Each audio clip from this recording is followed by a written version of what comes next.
Hey everyone, We are Bronx. Film 48. Hi everyone, my name is Greg Hernandez and I'm a co-founder for Bronx Film 48 and I serve as the development director. Hi everyone, I'm Christine Garmendes and I'm co-founder and marketing manager of Bronx Film 48. Hi everyone, I'm Ayari Spazm. I'm the event coordinator and co-founder of Bronx Film 48. Hi everyone, my name is Edwin Torres and I'm the co-founder and content manager for Bronx Film 48. So here we are on the second year for the Bronx 48-hour film challenge. This time it was an indoor challenge. We are so happy and grateful to have still had our main program this year, despite the tumultuous and uncertain times that have happened in 2020. Thank you for all of the teams that have submitted films for the second annual Bronx 48-hour film challenge. We truly appreciate the time, the dedication, and effort all of the teams made to make a film, a short film in 48 hours, despite all of the circumstances. This truly was a challenge. Thank you. Yes, everything what Greg said. And we're also really happy to have 4 amazing judges on board to judge these films and tell us who made it to first, second, and third place, and also all the other awards that all of these films really, truly do deserve at the end of the day. Again, with what happened this year with COVID. But you guys made it through. You guys succeeded, and we're so happy that you got to participate this year. Thank you to all the teams, new teams and returning teams. Last year we had 6 films and this year we doubled that amount. We have 15 films. And I just want to say thank you to all the teams. Thank you for the Bronx Film 48 family. And keep on creating, keep on relying on your support systems. And filmmaking is a collaborative process. And yes, overall, thank you for participating and we hope to see you next year. That participated in the challenge this year. It was amazing that we're just so happy that we were able to make this happen during these times, just to give filmmakers in this borough a chance to really express themselves and really put their skills to the test. So this is for all that hard work in those 48 hours. So thank you so much and enjoy the show. And now the moment y'all have been waiting for. It is time now to finally watch the films. And it is so exciting. We hope you all love them all as much as we did and as much as the judges have. So let's begin with the first film.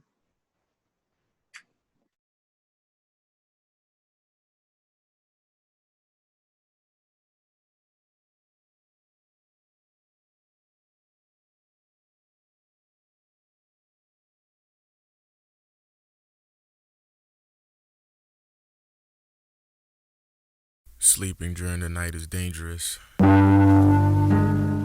Mankind's survival is underground. The surface belongs to the dream eaters. Masked specters that serve as the wardens to this deserted neighborhood. Everyone thought locked doors and windows would keep them out. All it takes is one dream, and they're in.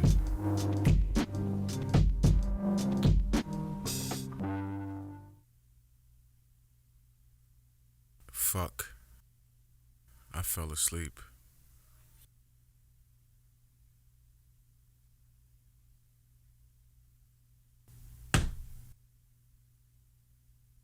I looked the black-faced creature in its lifeless eyes. The fact that it's here means I was that close to dreaming. It's weird, but it almost sounded like it was wailing my name. Linguini. Linguini.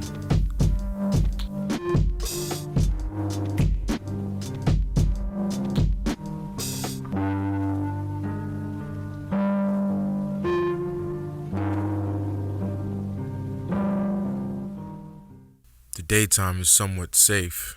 That's when most people left on the surface sleep. I like to go through old things.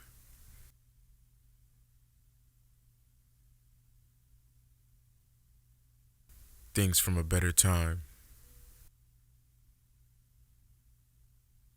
Is it still 2020?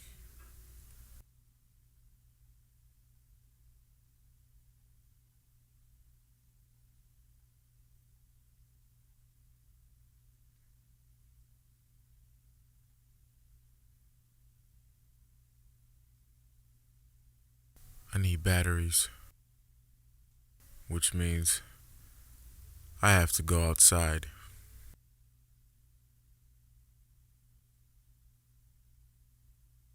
That didn't go well.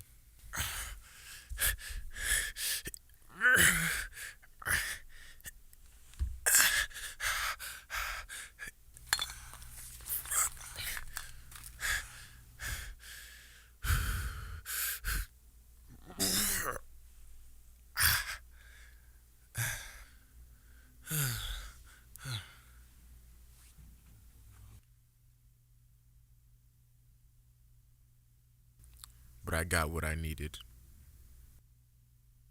I woke up and realized I had made a grave mistake. I slept into the night, and worst of all,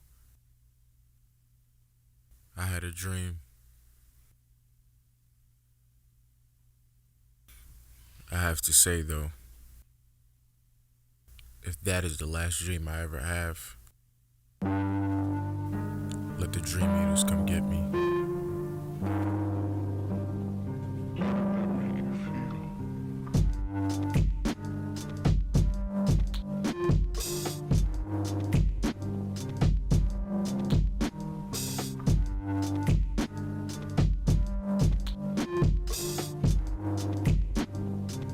So once again, thank you so much for competing in the 48-hour film challenge. And you really are a filmmaker. I love the posters in the background. I love those films in the background. Yeah. I just want to say, I love your film. I love the concept of it. The operative word, the key word for me is mesmerizing. So I just want to ask, my first question is, how did you come up with the concept for this, and how long did it take you? Well, the concept, the concept, I guess I have to give credit to a short film called La Jetée, which I first saw in film school when I was like maybe a freshman or sophomore. I think I was a freshman. But yeah, it's a French film. It's actually like what any incarnation of 12 Monkeys is based off of. And La Jetée is basically a black and white short that's compromised of completely like photography. So, everything is just, photography, and then it's being narrated by a narrator, and it's about time travel and things like that. And I've just had such a, I don't want to say obsession, but like it's just, I guess I have to call it like my favorite short film of all time. And I've had this kind of inclination to kind of replicate something like that. And I guess this challenge was a good opportunity to do that because, for one, being a one-man crew, I could just plop the camera somewhere, get in front of it. I mean, it's not that easy, focus and all of that. But essentially, I could like plop a camera down, do whatever I got to do in front of the camera, and then in post, I don't have to worry about like the camera movement or anything like that. I could just freeze frame it, and boom, you've got a series of photos that tell a story. So yeah. And then the theme was horror, so I was just trying to come up with some kind of simple story. I have a few props from like past movies I've done, so just trying to incorporate that stuff. And I came with a pretty I hope scary story. I think you did. Once again, I thought it was mesmerizing. And what I'm hearing is you've paid homage to your favorite short film and used the props from previous films. So really great ingenuity to utilize what you had at your disposal. And also just, all right, how am I going to make this work as a one-man band? So that segues perfectly into my next question, which is, what was it like working as a one-man band? It was what you would expect, I guess. It was pretty difficult. And also, living with family members and stuff like that, I tried to keep everything in my room, and then, the requirement was the bathroom. That was like, I live downstairs with like 3 other people, so I gotta wait when this person's not using the bathroom, et cetera, et cetera. But besides that, all the technical stuff was just a little bit difficult, you know, trying to get the focus. And I was kind of off a few times, so my shots aren't perfect. But I guess that could be expected. But yeah, like trying to pull focus. What helped out a little bit was I have a monitor, so you know, I had the monitor set up and flipped it so that I could see what would be on screen. But yeah, exposure was off a lot, which I kind of got away with because the movie's in black and white, and like grain is always expected when you're trying to go for like a vintage black and white type of thing. So even when I boosted some really bad images that were underexposed, you know, it kind of went with the whole motif of the film. So yeah, it was. I guess it was more difficult than it was convenient, but it's doable, you know.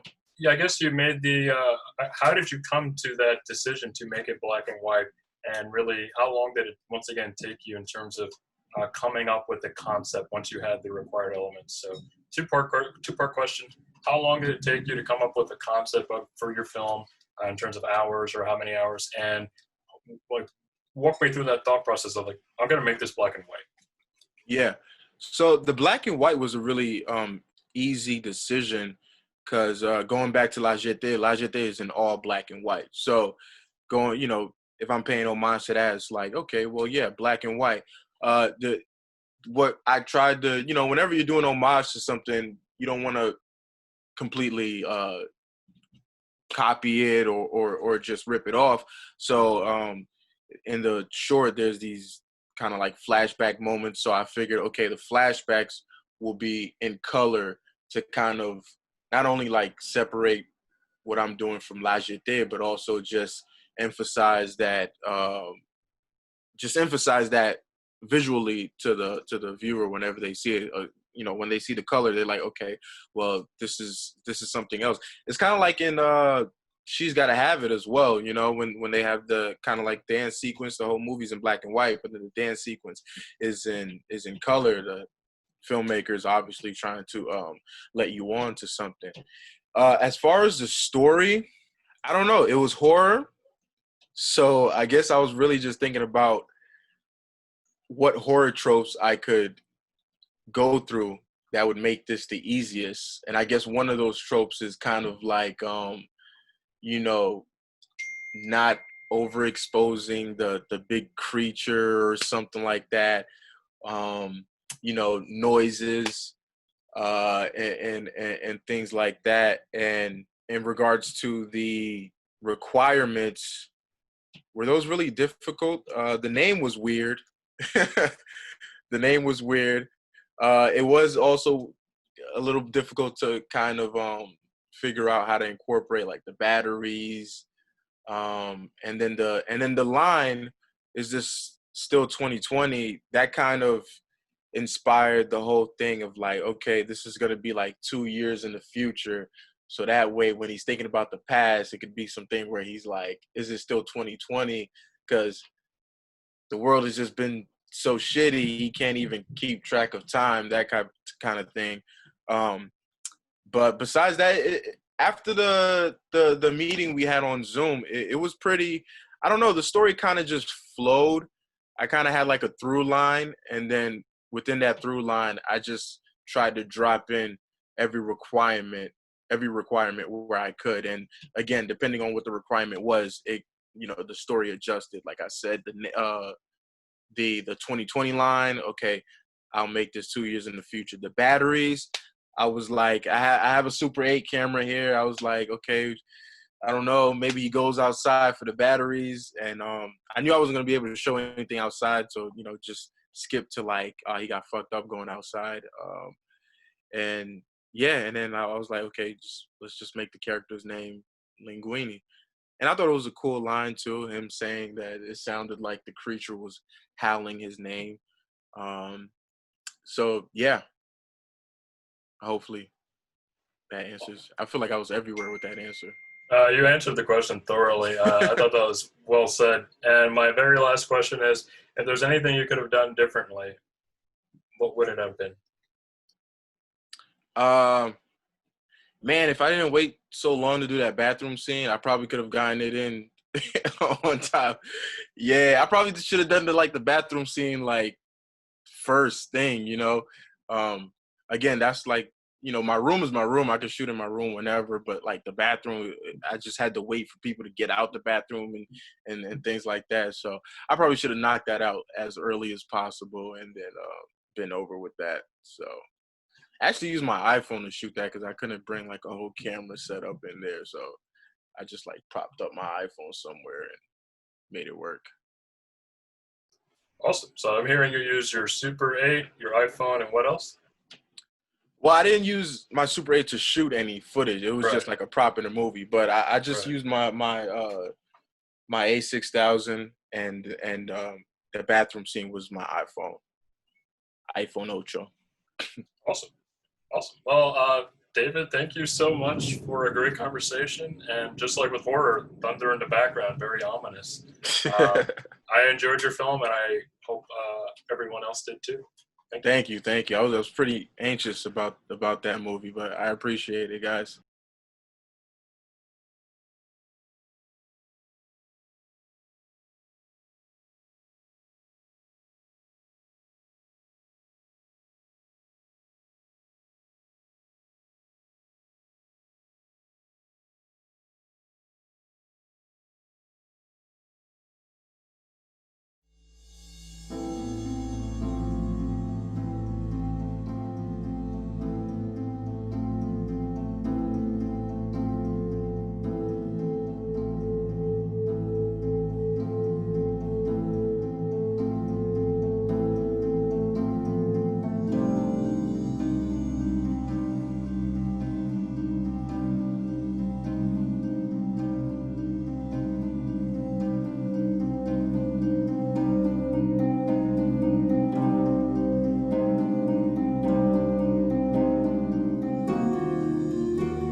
Is it still 2020?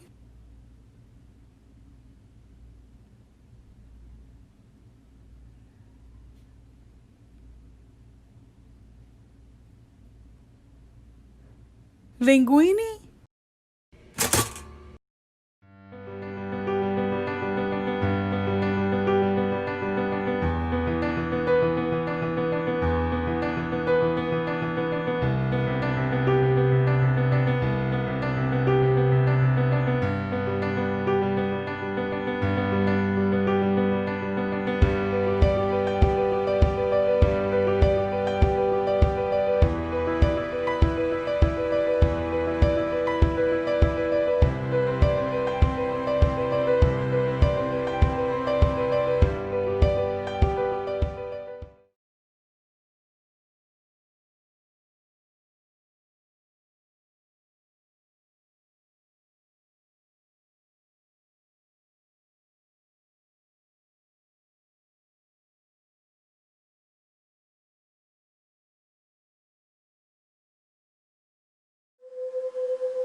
Steel blue. Stand out, Sid. Oh, let's see, this is the turf of those. See, Anderson. Sid. Hello, this is your field. Oh, so now the girls in the me. Stand up, so there's no happy even all window. Steel is about, yeah, goes doing. The show of steel summers and after. Steel Louis, those in these. See, Anderson. You talk too much.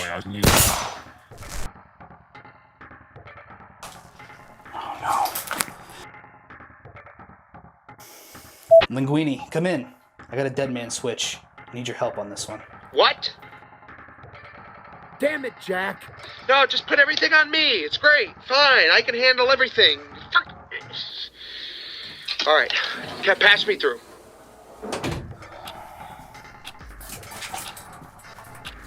Linguini, talk to me. We got a bomb. That device is from out of this world.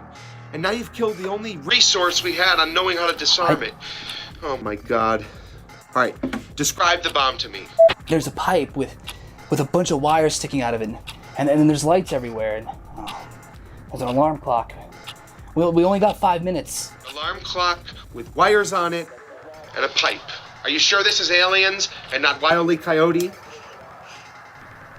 Sir, just look for yourself. You do know that I cannot see what you're you're seeing, Jack. You see me, I don't see you. You're running around like a madman. Describe what you're seeing. All right. Shut up. I'm sorry. I gotta be professional. All right, do you see a blue wire or a... Blue light running to the alarm clock. Cut that wire. Copy that.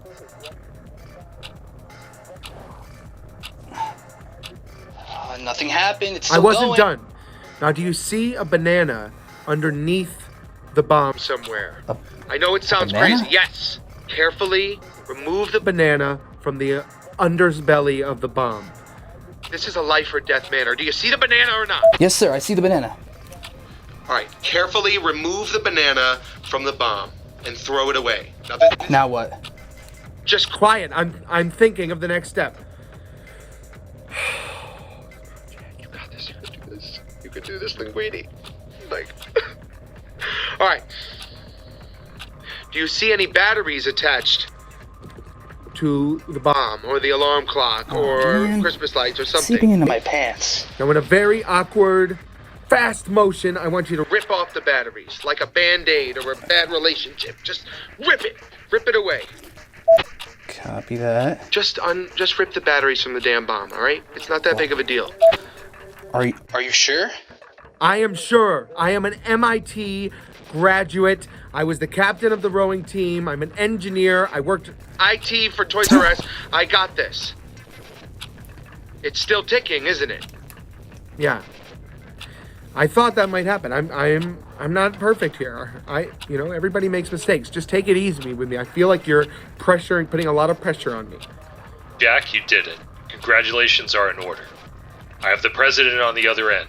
Why is the president... Here he is. No, he should not be on this call. Davidson, keep him out of...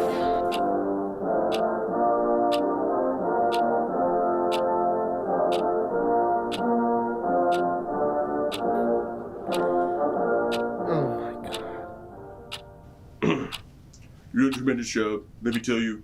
I bet you do a tremendous job. I mean, I've done a tremendous job. But sir, we have less than a minute. Let me just say, it's my idea to send you in alone, without weapons or shoes, into the middle of a nest of illegal aliens from Mars, with a support team made of former Mr. Eaterz champions. Absolutely amazing. I'm a big fan of the Mets. Keith Hernandez, Joe DiMaggio, Larry Bird. All tremendous athletes. They should be very proud. I think I'll give Joe DiMaggio the Medal of Honor next year. Listen. Jack, I don't want you to listen to him. I need you to listen to me right now. I've just been informed that Joe DiMaggio is dead. Who would have known this? Nobody would have known this. I have tremendous respect for Broadway Joe and all those free throws that he hit. All right. Jack, listen to me. I need you to stop listening to that idiot. Find the red wire. Is it still 2020? How are my poll numbers? Which wire, Lieutenant Linguini? Which wire? You've done a beautiful job. I want to thank you for preventing the city from being exploded. I want you to find the orange wire. Got it. There was a green wire next to it. You're supposed to cut the green wire. Wire, not the orange wire. Oh, Jesus, Mary and Joseph, tell me you didn't cut the... Oh, my... Oh! Did you guys hear a noise? Once again, tremendous job, you guys. And by you, I mean me. Such good ratings. I get all the best ratings. So much winning.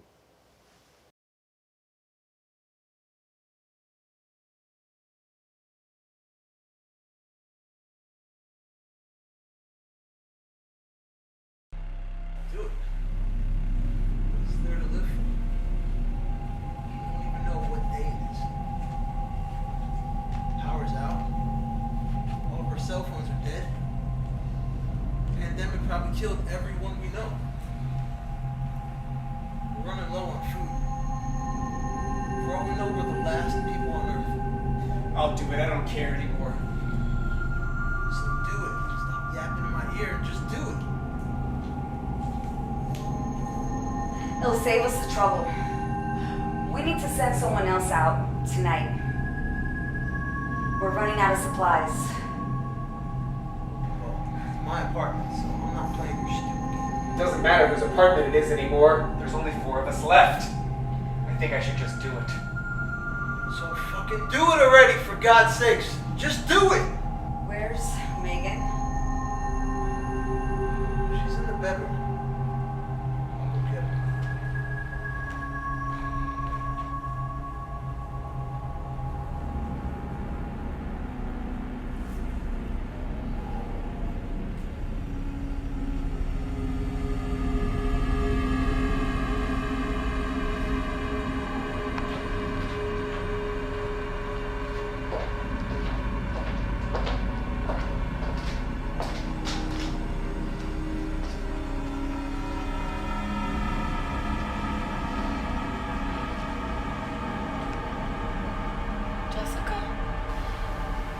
Jess is no longer here, Megan. Are you okay? I'm fine. Where's Bob? I'm waiting for him to come back. Have you seen it? He's taking a really long time. He'll be back, sweetie. He's probably stuck in traffic or something. Do you want to play a game?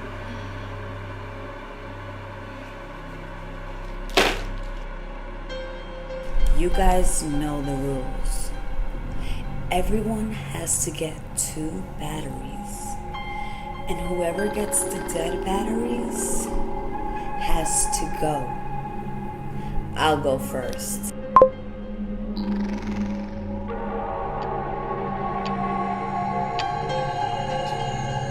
Set up? You set me up? This is not a setup. We've been doing this for weeks. This isn't the right deal. Yeah, that's stupid. And you know what? Fine by me. Because I'd rather go out in the street than spend one more day in here with that nut job.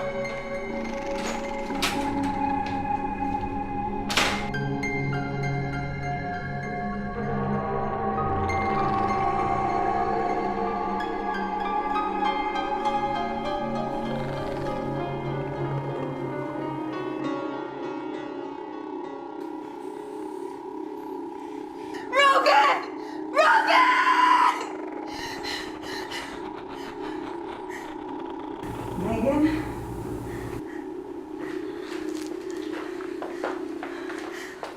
Megan? I thought you were dead. Why would I be dead, sweetie? Is it still 2020?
No, Dr. Linguini, I have the code. I have everything.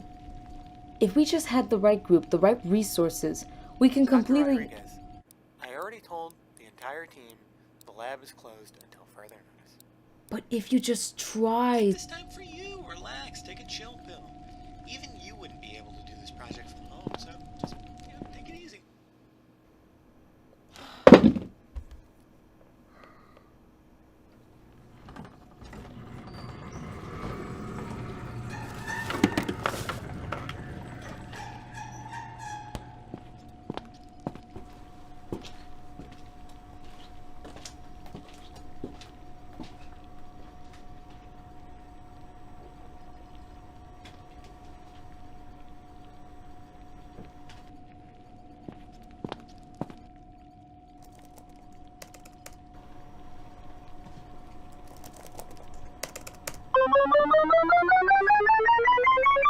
Okay.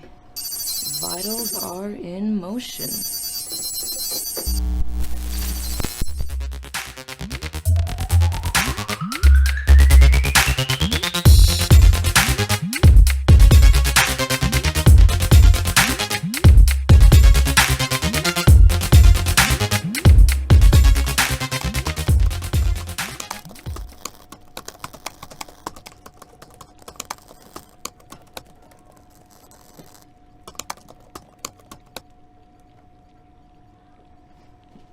That's it. They're done. What the hell? Oh.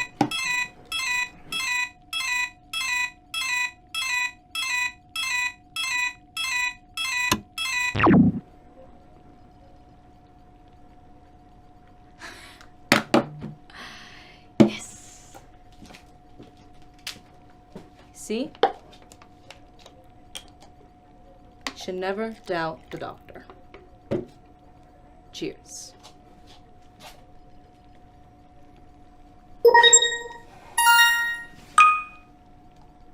Cheers.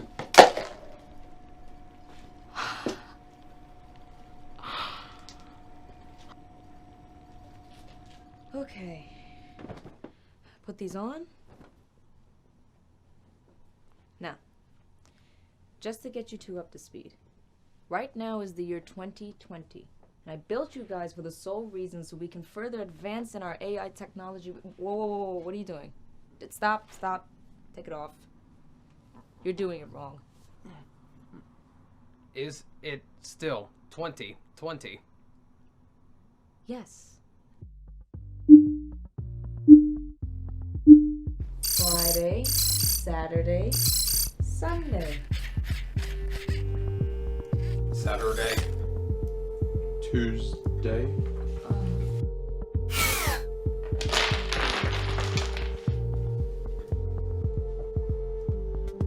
Cat says. Woof. No. Dog. Meow.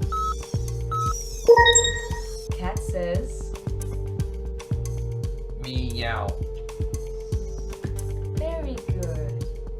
Cheers.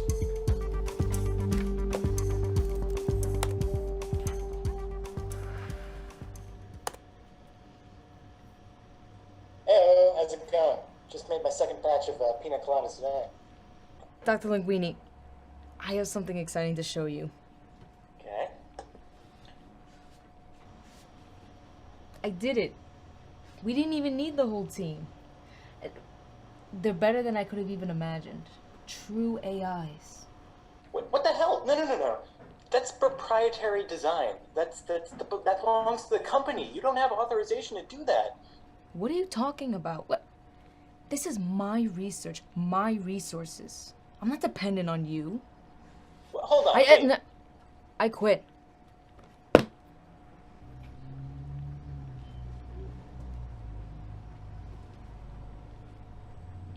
Is everything all right? Yeah, everything's fine. I can finally do things how I want to do it now. My way. What does that mean? It's just being independent.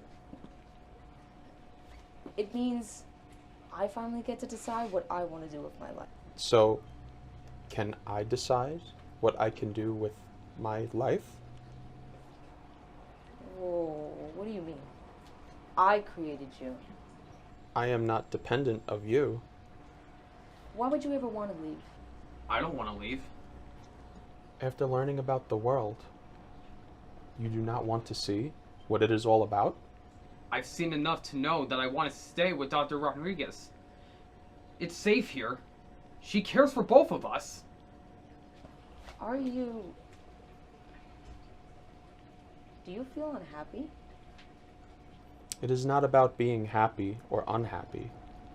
I cannot stay here knowing what is out there. It's dangerous out there. But that is not for you to decide. Dr. Rodriguez wants what's best for you. Best for both of us. I don't want you to go, but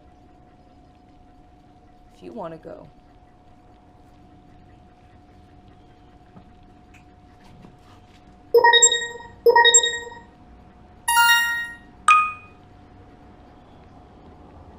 Cheers. Cheers.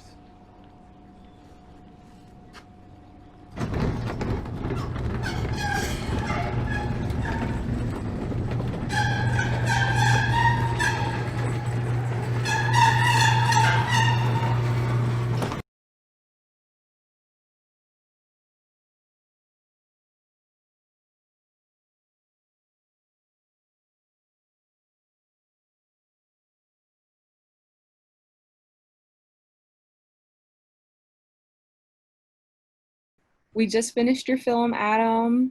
It was great. We all loved it. And now we have some questions for you. That's great. So, yes, I'll start with the first question. So, how quickly did it take for your team to write the script? So, my two wonderful writers, Ahana and Sage, wrote the scripts Friday night and finished it at 2 a.m. in the morning. And so it took them basically Friday night to write the whole thing. That's crazy. Yeah, great, yeah. It took them basically the whole night to write it. They were combating a lot of ideas around, and finally they came to a conclusion with each other, so it was wonderful. Yes, awesome. So next question, how much preparation did it take before the challenge started? And like, how was it like forming your team? Well, first I was just going to have it be me and my business partner, and we were just going to make a movie together, and we didn't think we were going to have as many team members as we did.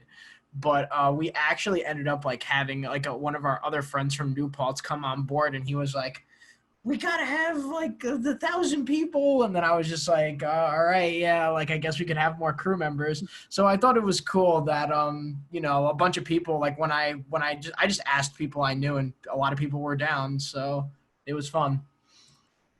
So cool to see all New Paltz team come together. It was super cool to see you guys. Yeah, it was nice. I saw Max in it. I was dying. Oh, Max, yeah. Max is like, I love Max. I have like a secret crush on Max. He's like one of my favorite people of all time. Yeah, like I'm so happy that he was able to join my team. He's the one who made our logo. He finished that in like 6 hours. I was like, bro, how'd you do this so quickly? I was like, it was crazy. Yeah, Max is great at graphics. Yeah, he's talented. Like, he's insane. super talented. He's super talented. Yeah. So I have 2 more questions. The next question is, what were some challenges that you faced during production? Well, so I had to go shoot a rap battle that same night, but I still wanted to do the competition that same exact night. So we had to get somebody else to be second DP because I couldn't DP the whole thing because I had to leave for Connecticut at 3 o'clock that same day. So it was interesting coordinating, having one person be DP for the first half and then somebody being DP for the second half. So that was like a little complication. I guess the other complication was just like quickly editing it because I was the one that was going to edit it. And I returned from Connecticut at like 2 a.m. in the morning the night before. So I'm like looking through all the shots that I haven't seen yet at like 2 o'clock in the morning, very confused, trying to assess what's good and what's not delirious after driving 2 hours back and forth from Connecticut. So that was very interesting, to say the least. Oh my God, so much traveling. Yeah, it was a very interesting situation. Oh my gosh. Well, I'm glad that you made it out alive. Yeah, it was So, nice. speaking of difficulties, what was the most difficult scene to film? Because I know you guys had like the tech and the robots and like Yeah, there was a lot going on. So I guess like when we were like yeah, so our garage scene. That's my garage, by the way. We filmed that all in my garage. And we had to move everything out of my garage basically to put this table in there and like have everything set up. So that was definitely a lot of physical labor and working quickly. I guess just from like the G&E department in general, like there was a lot of hustle that had to go on because I had a time restriction, so I was the one that shot that garage scene, and then our second DP shot like basically the rest of the movie. I was basically like I DP'd that whole garage stuff, I guess. But yeah, I guess it was just like a lot of physical labor and a lot of hard work. So Adam, what was the most difficult scene for you guys to film? Yeah, okay. So the most difficult scene for us to film in the movie was when we had to do the garage scene because there was a lot of hustling. We had to move a lot of the stuff out of my garage into the like outside into a space. Plus, we had to be COVID safe. So it's basically people staying 6 feet apart, trying to move equipment out of this room. So it was very interesting, to say the least, in terms of getting that all hustled out. And I guess in terms of the G&E, it was just like a lot of work getting all the lights set up and stuff like that. Damn, yeah, and then that's another thing with the COVID safety. So I'm glad that you brought that up. Oh yeah, no, with the COVID safety, yeah, it was definitely an interesting experience. But hey, you gotta do what you gotta do. I mean, that's how it is. Thank you, Adam, again so much for having this little Q&A with us. I can speak for everyone and say that we really enjoyed your film. It was pretty dope. Super impressed. And thank you. If there's anything else that you want to say, and sign off. Thank you to everyone who joined my team. Thank you to all of you who believed in me as a leader and as a spiritual guide. We all made it through the 48 hours, and now we can all have another film under our belts that we've created together as a family. Thank you. Signing off. Golden Cut Chop. The slogan is, "These streets are wild." Yes, these streets are wild. Thank you, Adam. I appreciate it. Thank you. Appreciate it. Yeah.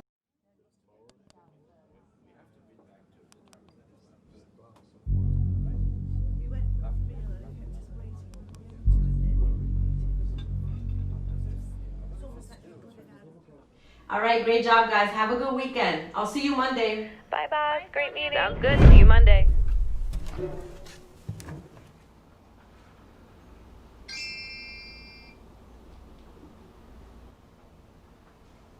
Hey, girl. Yo, you're not gonna believe who I found on Tinder. Who? You remember Michael Reyes that we grew up with? You mean the one that got pants in middle school and then he got the name Linguini? Yo, that was his nickname, Linguini. Oh my god. Girl, he had the only glow up. No way. Yes, I'm about to swipe right. I mean, I always thought that kid was kind of creepy though. Really? You thought he was creepy? Yeah, I don't know. I made sure to never make fun of him because he's the kind of kid I always expected to grow up and become a serial killer or something.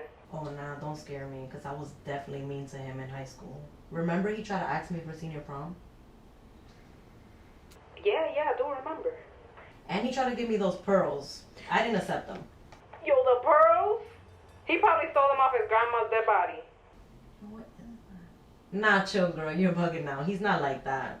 I'm about to say yes if he asks me on a date. I mean, it was high school. It happens.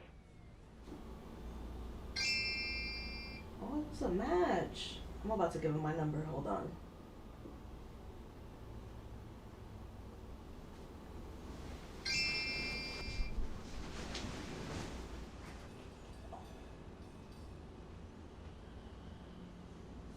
Hey, is it cool if I call you? Sure.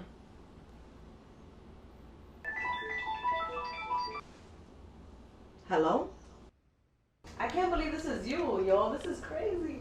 Yeah, it's crazy. How you been? I'm good. How are you? I've been alright, you know, all things considered. So, I don't know if it's too fast or whatever, but we kind of know each other forever, so you kind of hang out. Is this still 2020? Hold on. You know what? I have been a little worried about COVID, but why not? Alright, cool. What's your address? 345 Waycaster. Waycaster? I think I know where that's at. I'll see you soon. Word? Alright, see you soon.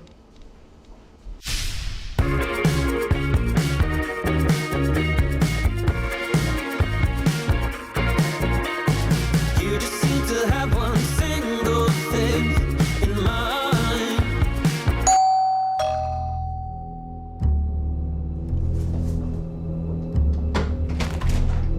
Hey.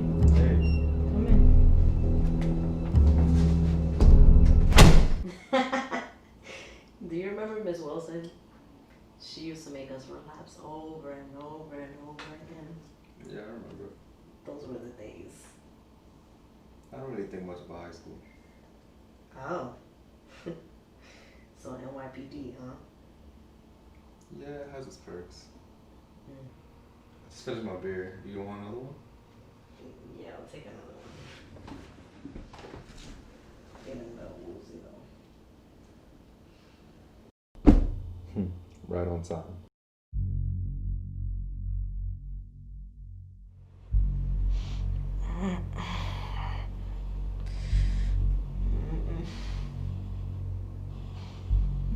What the? Good morning. Michael, what's going on?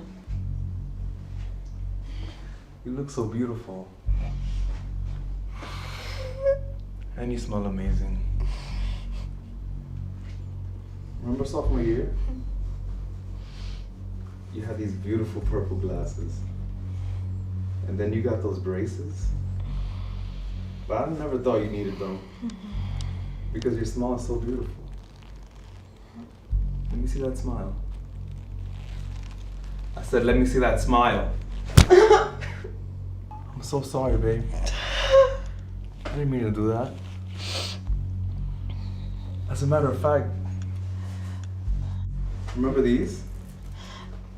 Yes, I remember those pearls. They're so beautiful. I saved them just for you. Can I wear them?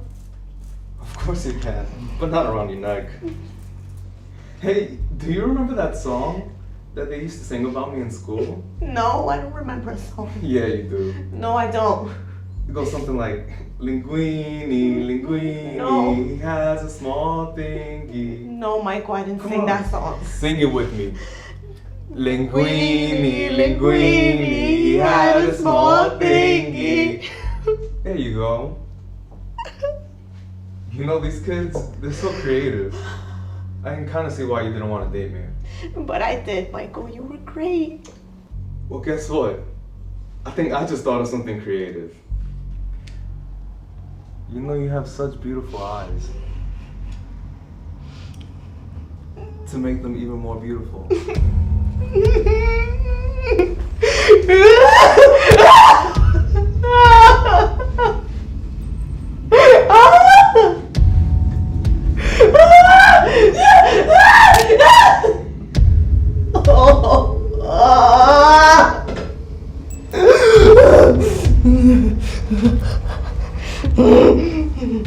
See? You look much better. Michael, please, I'm a hemophiliac. I'll bleed out. It's okay. Don't worry, you'll be fine. Got some blood on your cheek.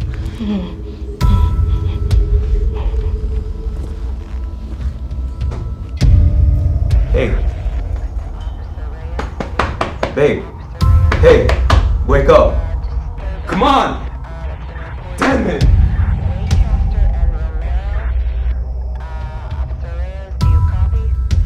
Yeah, disregard. Just some kids playing around. I waited 15 years for this.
Hey everyone, you just came back from watching Leo Mari's film, and here she is right over here next to me. Hello. All right, Leo Mari, tell me about yourself. My name is Leomari Rodriguez. The genre that we have was horror, and the name of my film is Night Call, and our team is the Brady Bunch. Yes. So that film was crazy because there was so many things I was not expecting. It was really good. Loved it. Thank you. I appreciate it. So yes, crazy. I loved it. It was like full of twists and turns. Like it was just so unexpected. So with that, what was the inspiration for the story? Sure. So we started out with having Sanji actually came up with like the skeleton of it. We had wanted to have some sort of FBI spying scenario. No matter the genre, we were like, I think this is what we want to go for because it could go into so many different directions.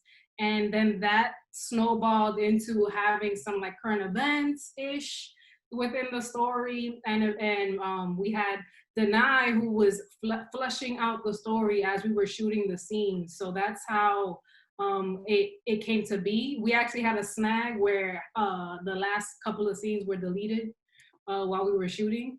So we had to come up with that again.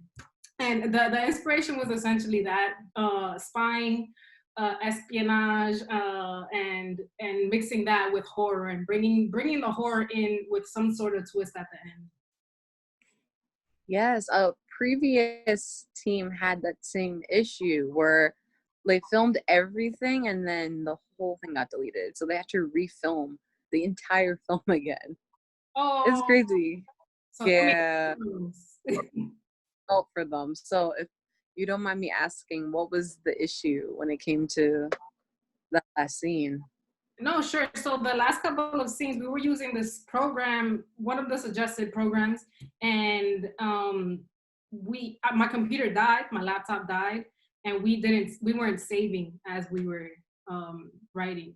So that ended up happening. We kind of, Denai had to keep it cool and say, nothing is happening, etc. Just keep shooting. But while that disaster was going on, she was actually completing the scene from memory as much as she could.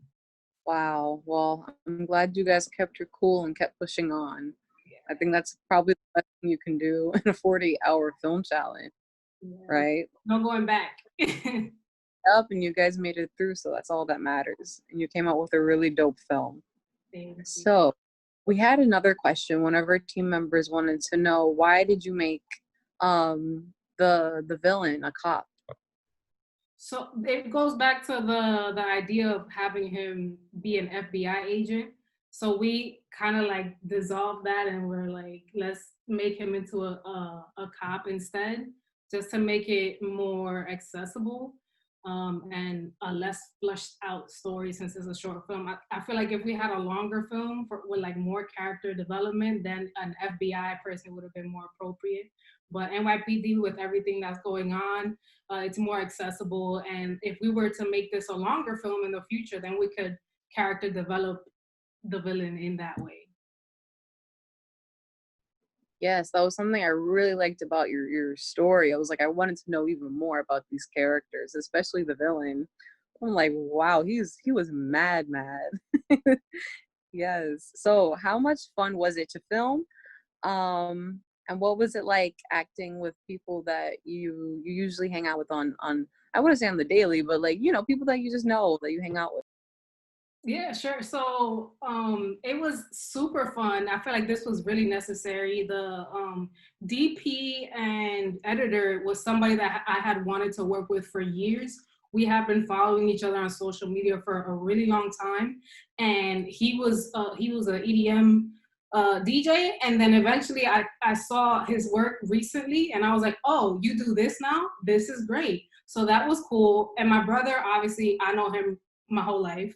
So I thought he was at the point of his life where he like just doesn't care about judgment. So I think you need that type of aspect to your personality to be an actor. So I was like, let me reach out to him to see he's down and he was with it. And Sanji, you know, I hang out with her on a regular basis. And I feel like they have that same thing where it's like judgment free. I'm just gonna be, you know, I'm open. So that was super fun. It was fun meeting new people too. Denai was amazing at pulling the acting out of the actors, and Gabby was also fantastic at like just being like, yes, what do you need, etc. And my partner Gio, who was also extremely supportive, allowing us to use this space to shoot. It was super fun. Yes, I could see like the good teamwork behind it while watching it. Like it just flowed really, really well. I really enjoyed that. So another question. Was the film, was it hard to film, especially with practicing COVID safety? Yeah, so one of the things that I tried to do was make the team, at least for the most part, be people that I had already been seeing, social distancing seeing outside. So for the most part, I would say 80% of the team was that. And then the remaining 3 individuals were people that I hadn't seen, but at the same time, we had discussed like our concerns, you know, shoes off, etc., gloves, masks, etc. So it was difficult to do because even though this space is big, it wasn't. I feel it wasn't outdoors, so it's not like you could have more flexibility with the space. So we did the best that we could, and you know, we're still here. We're still here. So. Yes, facts. And one last question. What was your favorite part of the whole process, or what was your favorite thing to film, or like just what was your favorite in general? My favorite stuff is like the lighting. So I'm not a strong writer, so I'm hanging out with Gabby and Ariel, the DP and the production assistant. So I'm in that type of direction. So that's seeing the end product and like where it could go if we wanted to flush it out more. That's my favorite part of the whole process. Awesome. Love to hear it. And I'm glad y'all had so much fun making this film. I had a lot of fun watching it as well. I was also cringing a lot in a good way because I'm very squeamish around violence like that. But it's all good. I loved it at the end of the day. And I appreciate your time. I appreciate you and your team and all the work that you put into this film challenge. And thank you for joining us. Is there anything else that you would want to say before we sign off? Thank you so much for, you know, having us and for making this happen, especially in the Bronx. And I also want to thank my team. I'm the type of a person that is used to getting a lot of no's, you know, a lot of rejections. And for everybody that I reached out to say yes from the jump without question and trusting that we could flush out a story as a team, that meant a lot to me and it motivated me. So thank you to them as well. So yeah, that's all I got. Yes, thank you so much. I hope we see you again next year. Yeah, for sure. I think I'll be there. Yes, I hope so. But anyway, thank you again. We'll be moving on to watch the next films. Yeah, thank you. And I'll be soon. Thank you. Bye.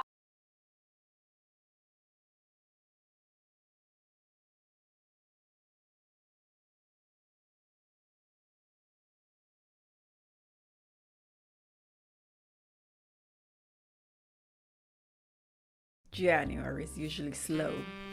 February is for the heartbreakers. March are for follow-ups, but after that, nothing. Business was obviously at standstill. Or hey, maybe everyone was dead. So Johnny kept me company. You know Johnny. Tall, dark, and he goes down slow.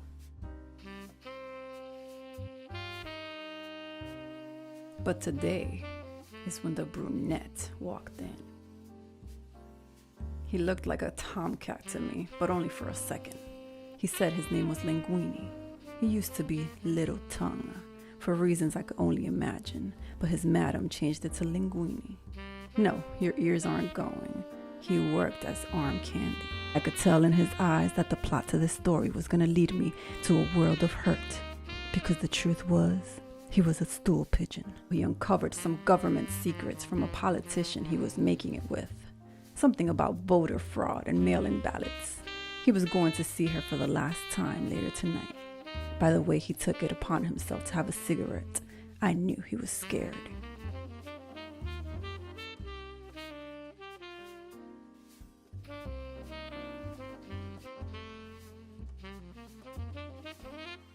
Help me. I wanted to use one of the 2 items on my desk, but I had to remain professional. I gave him the help he could afford.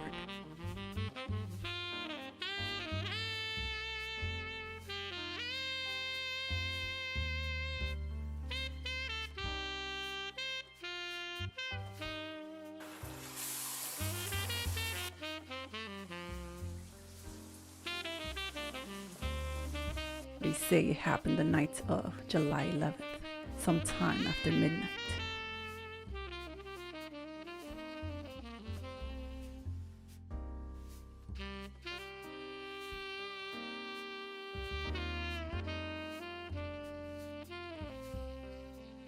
Little did Linguini know that knowledge comes with a price, literally and figuratively. So I didn't take the case, but I did take the hit. Now if only I can find the tape recorder.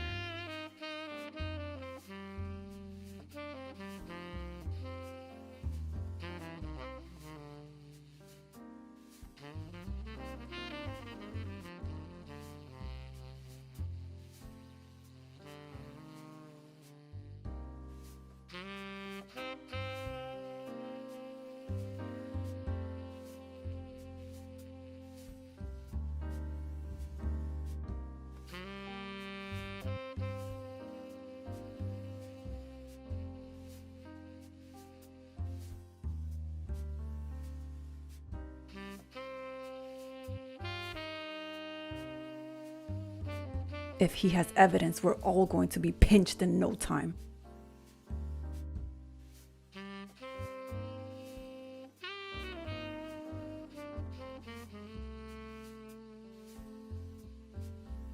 Damn, what are the odds this woman eater has a battery charger?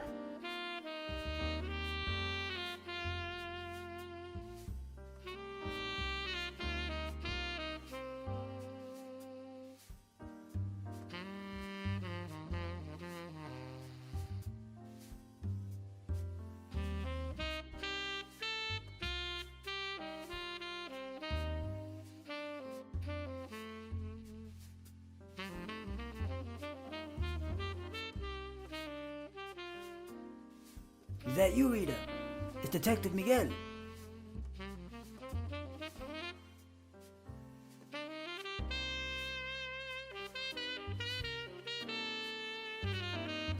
The precinct got the tape.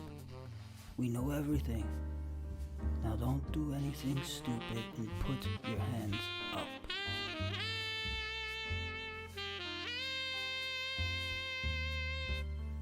Pinched by the rookie. The guy couldn't even put handcuffs on a perp, let alone a real detective. And to the big house I go. Maybe the charges won't stick. Maybe they'll get me a good, crooked lawyer. It's been a long life. Hell, it's been a long year. What day is it? Is it still 2020? How many people you think are sick on the inside?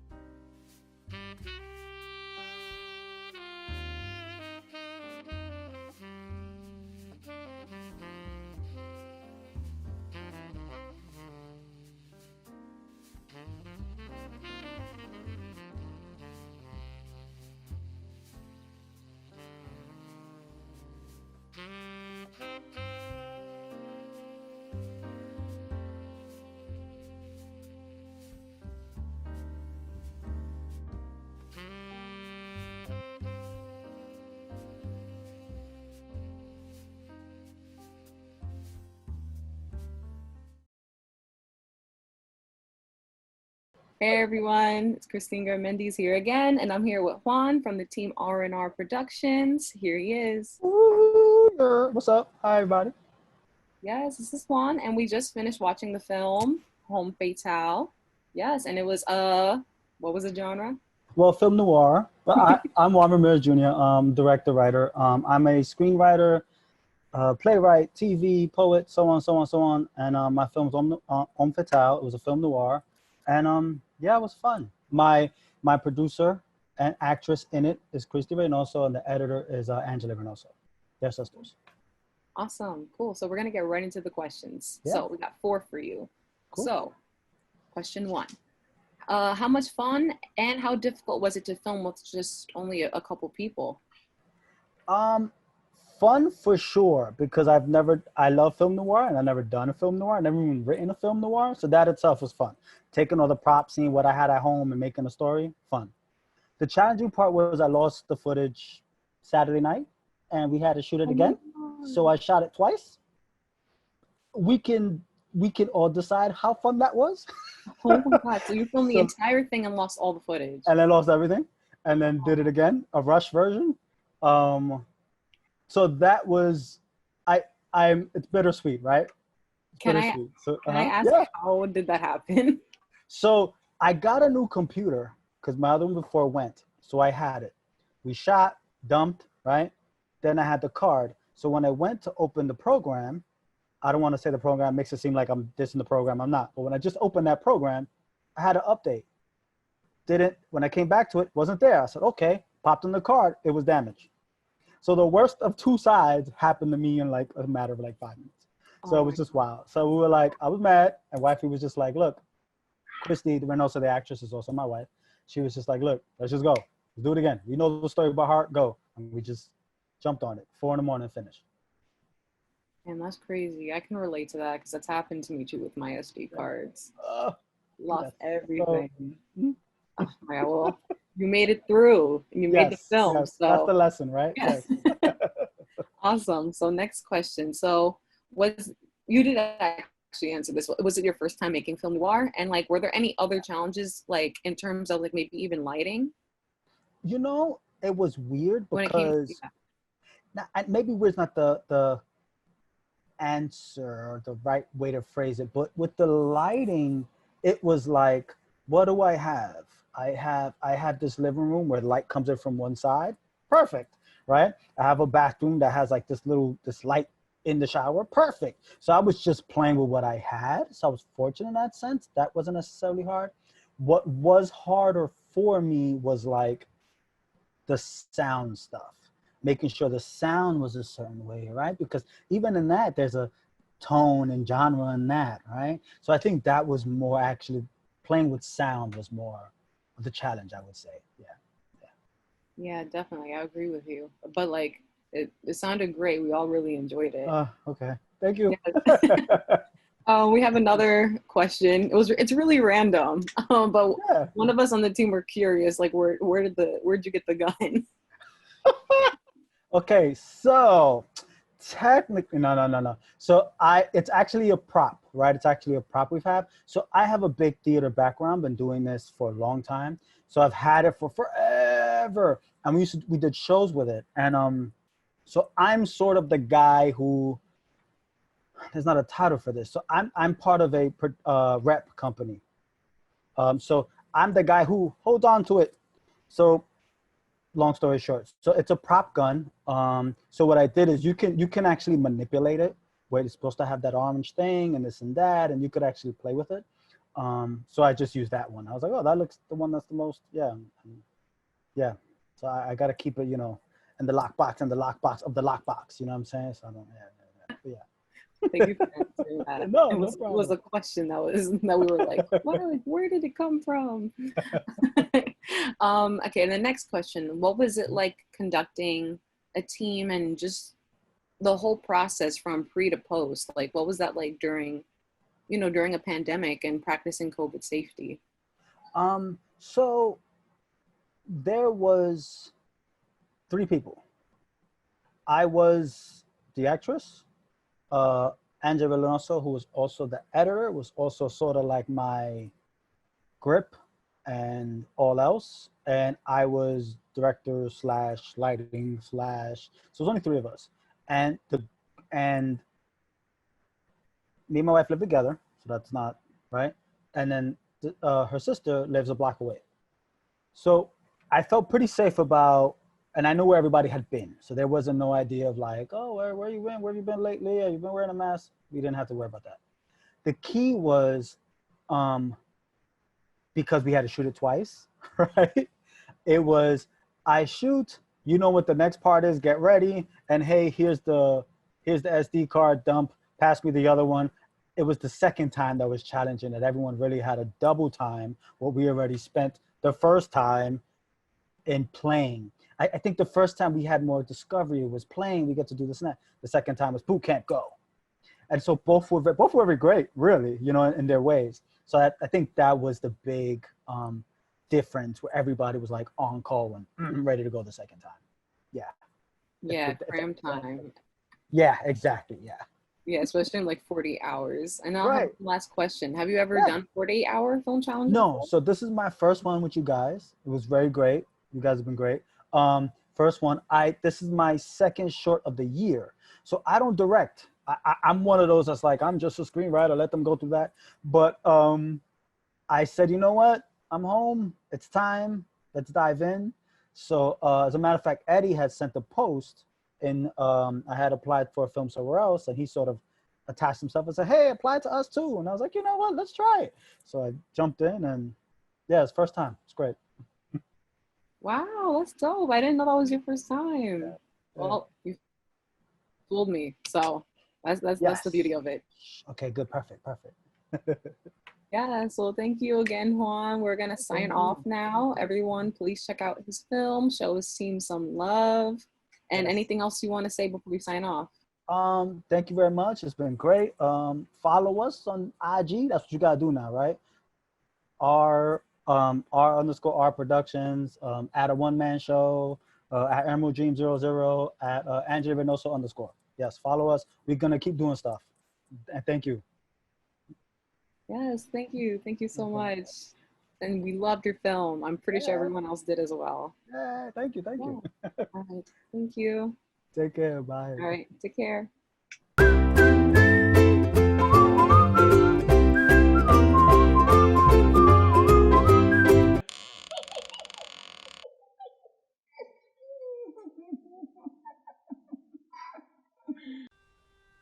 Bro, this is not how I thought our summer would be. What, being stuck here? Yes, bro, it's the weekend. We'd be out doing things. Who told their parents to go out and get sick? It's not that bad. Calm down. Yo, it is though. And you're in some weird stuff. Watch what I'm talking about. I have to Just go get me food. I'm not getting food. You're going to get me food. I'm not leaving this chair. Go get me food. I'm not getting up. Alright, rock, paper, scissors. Alright, fine. Get out of here. Oh, come on.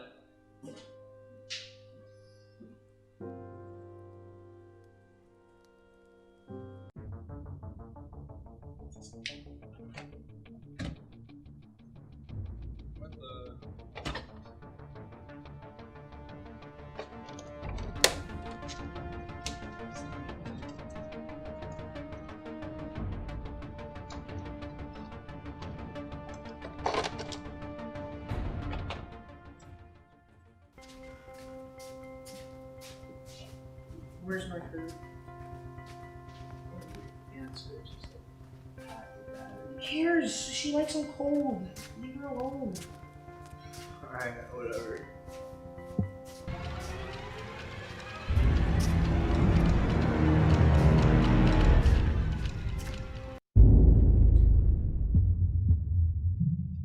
Thank you. This is really good.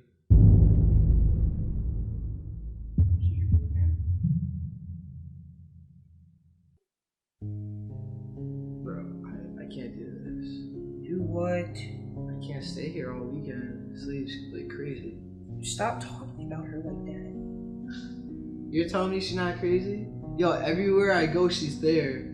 Like, she was pointing at me. She was looking at the wall, staring at nothing. And on top of all that, I went and I saw her in the guest room folding my underwear.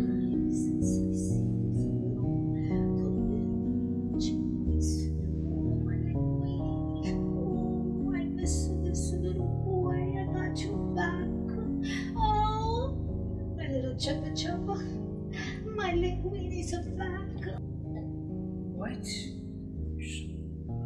Bro, I can't do it. Just go home. I don't like you disrespecting my aunt. You have like 5 bowls of her linguini. You have 0 respect.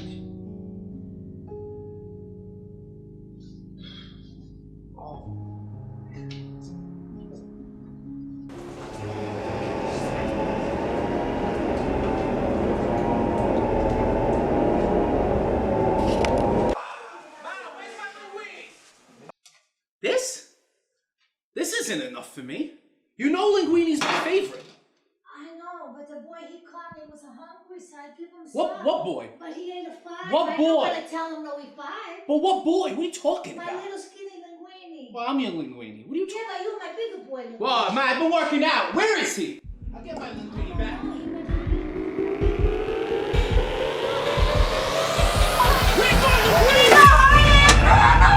You think you can come into my house and eat my linguini? That's what he gets, Mom. You better make me more linguini. I'll be back. You're my little linguini boy. Don't you worry. I'm gonna fatten you up.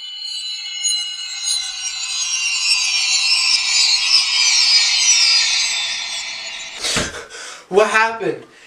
Is it still 2020? My poor little linguini. Okay.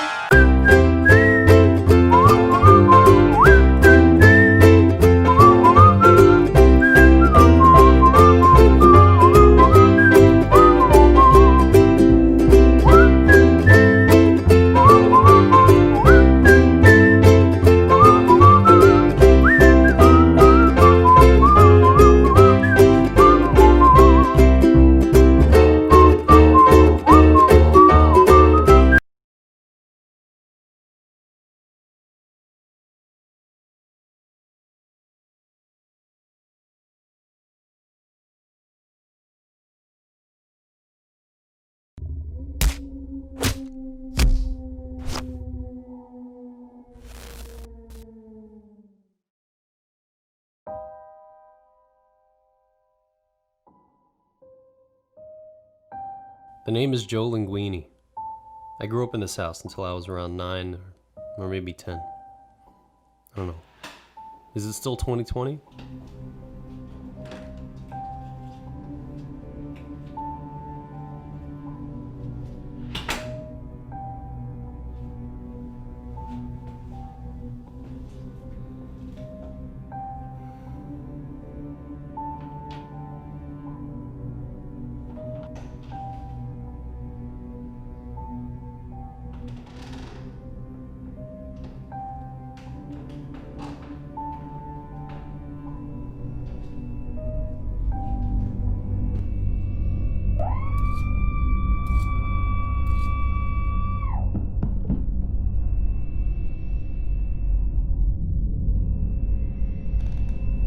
Yeah, well, maybe I was 10 when my parents were murdered right in front of me. They were stabbed to death. And all I could do was watch from the bathroom, crying. You know, I'm not surprised that this place is still for sale. Apparently no one's been able to live here for more than a couple of months. Everyone just gets driven away for some reason. So why is it driving me back here? Why now? 20 years later.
This is where it happened. This is where my parents were both stabbed to death. First my father protecting my mother, then my mother as she begged him to spare me. I should have done something. Anything.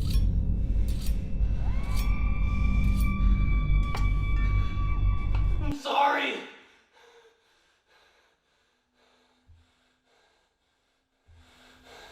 Please forgive me. Because I can't forgive myself.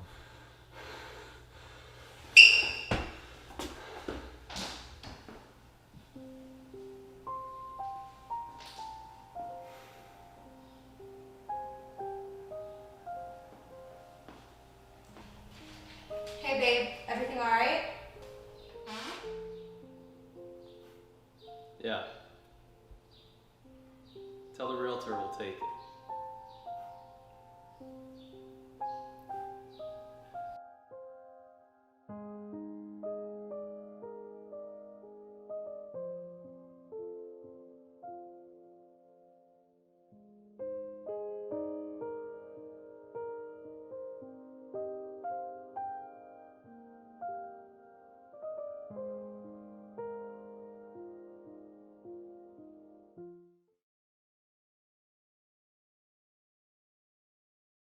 All right, here we go.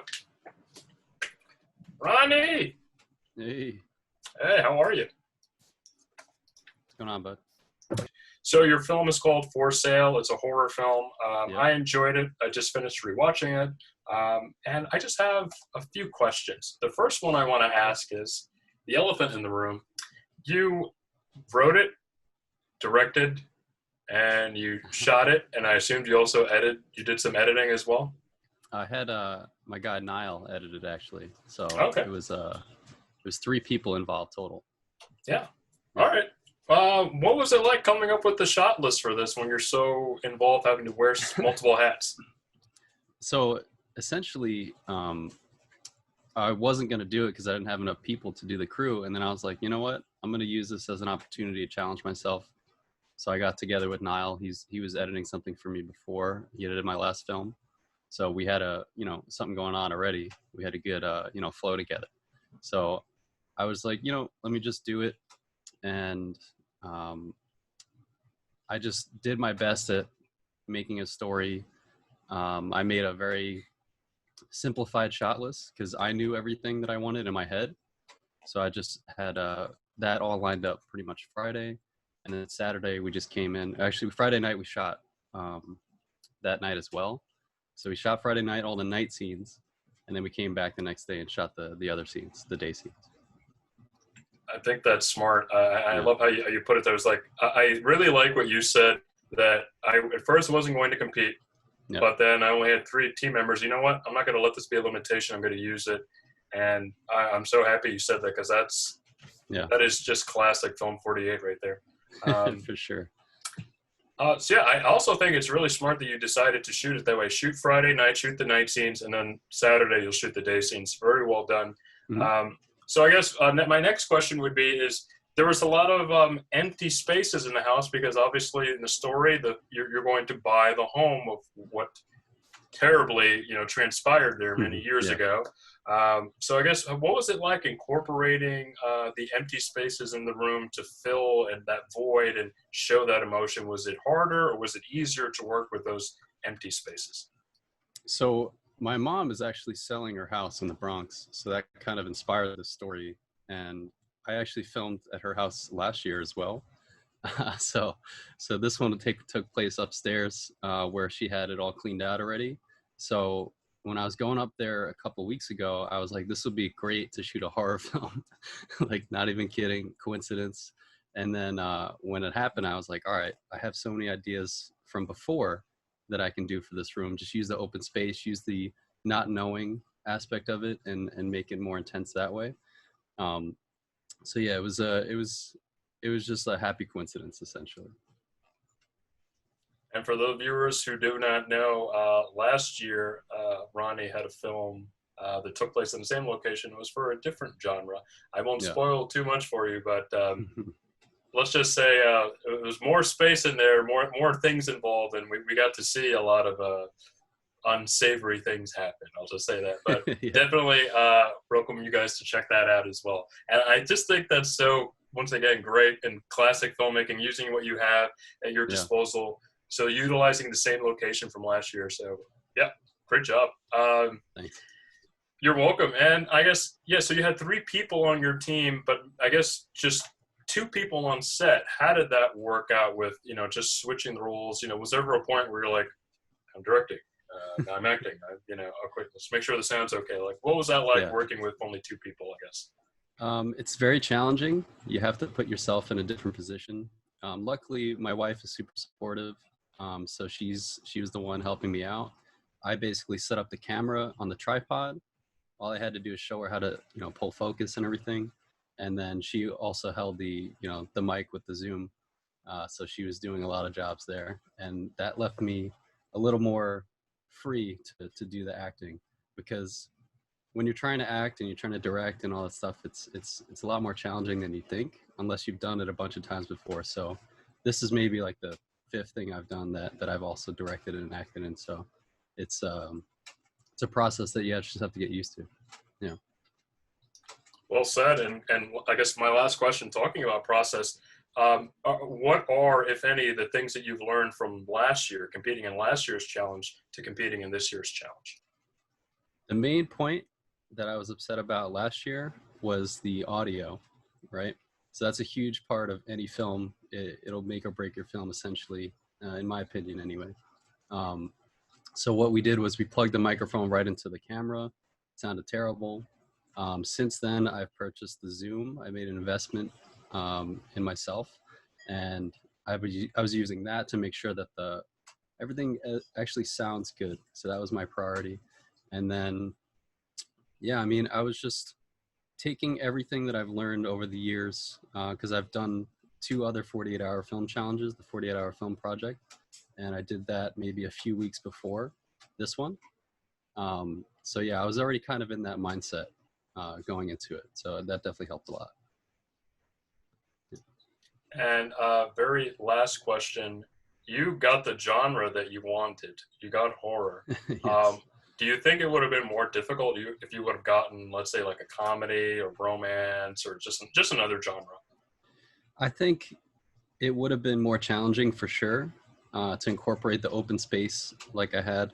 I would have figured something out. I would have done something, you know, maybe with my wife or something, if it was a comedy or a romance or something like that. I was hoping for silent film, honestly, because that would have been the easiest thing to portray a story, like a narration. And that way I can do, you know, I did a lot of the narration myself on my Zoom. So that helped kind of sell the story a lot more than it would otherwise, just purely visually. Yeah. All right. Well, Ronnie, thank you so much for your time. And the film is for sale. And I hope you guys really enjoyed it. Thank you. Thanks, guys. All right. Thank you so much for joining us.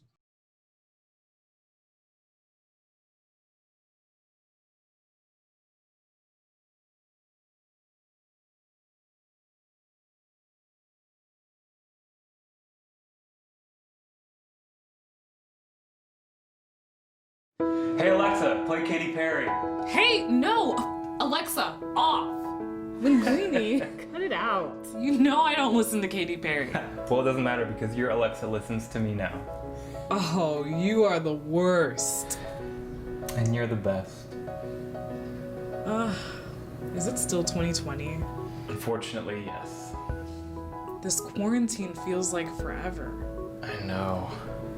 But it'll be worth it when we see each other tomorrow. Mm-hmm. Are you drinking tea? Yeah. 2 months of virtual dates. I've never seen you drink tea before. Well, there's a lot you don't know about me. I feel like I know everything about you. Everything except for how you feel. But I'll find out tomorrow. Can't wait. I've got it all planned out. You just get yourself here, leave everything to me. Promise me you'll be here. I'll be there. I promise. Our first in-person date. I can't believe it's finally happening. We've been planning this for so long. 14 days stuck in my apartment is going to be so worth it once we get to have our first kiss.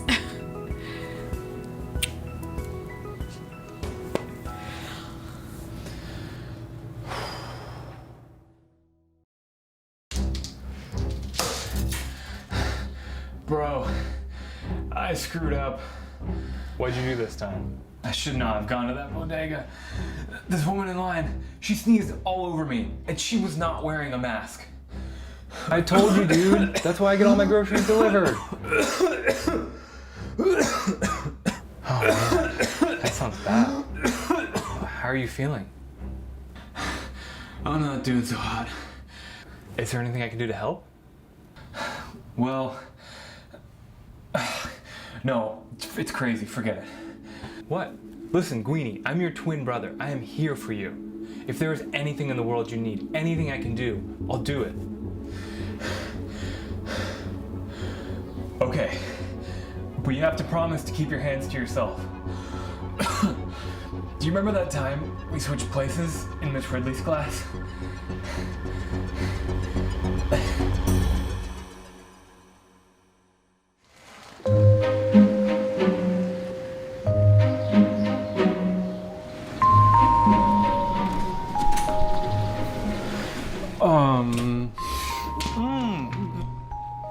What? I've waited all this time and you won't give me my kiss? I just don't want to ruin the moment. It should be special, right? Oh, that's what I love about you. You're so romantic. I feel like I don't even need to give you a tour. You must know your way around already. So, how is it seeing everything in person? Feels like the first time. You look different. I mean, you look the same, but also different. I don't know why. It's me, Linguini. The same Linguini you've been video chatting with this whole time. It must just be seeing you in person. Must be. Yeah. I figured it out. You changed your hair. Yeah, that's it. I changed my hair. I figured I'd change it up for the occasion. Well, it looks nice. I can't believe you're here. I can't believe I'm here either. So, I got you all of your favorite treats. Tomato juice, dark chocolate chips, but apologies because I already started digging into those. And clementines.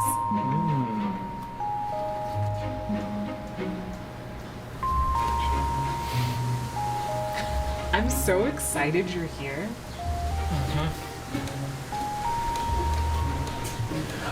Hey, where's your bathroom? Are you kidding? How many times have I complained to you about having to walk upstairs just to get to the toilet? It's bad enough I live in a walk-up. When you go upstairs, I can show you my bedroom. No need. I just feel like, I've seen it so many times before,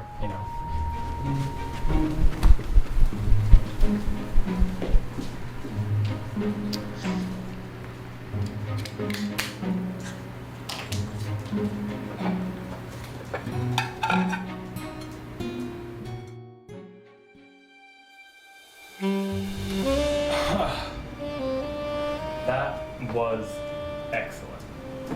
You're excellent.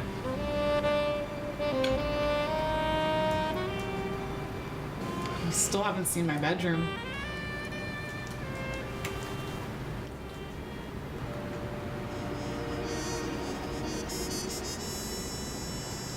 You know what? A work thing just came up. I'm so sorry. I actually What? have to go.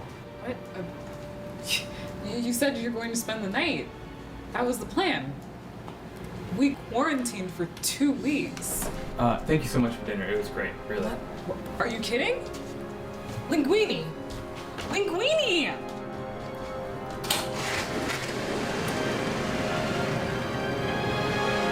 Linguini?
I'm telling you, acid is the business.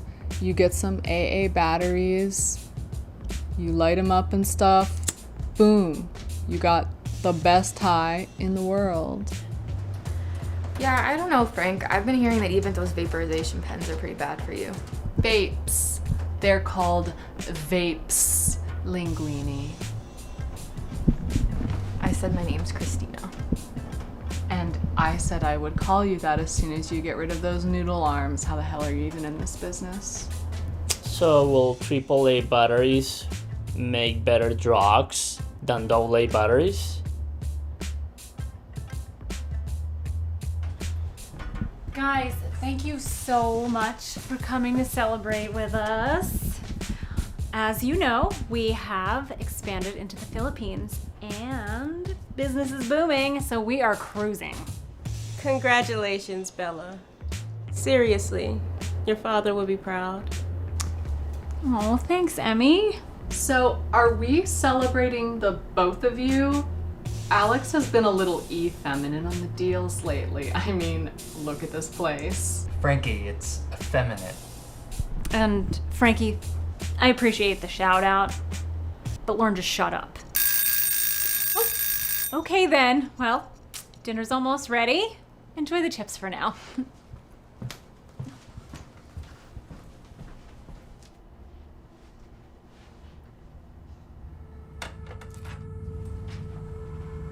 Oh my god, is it still 2020?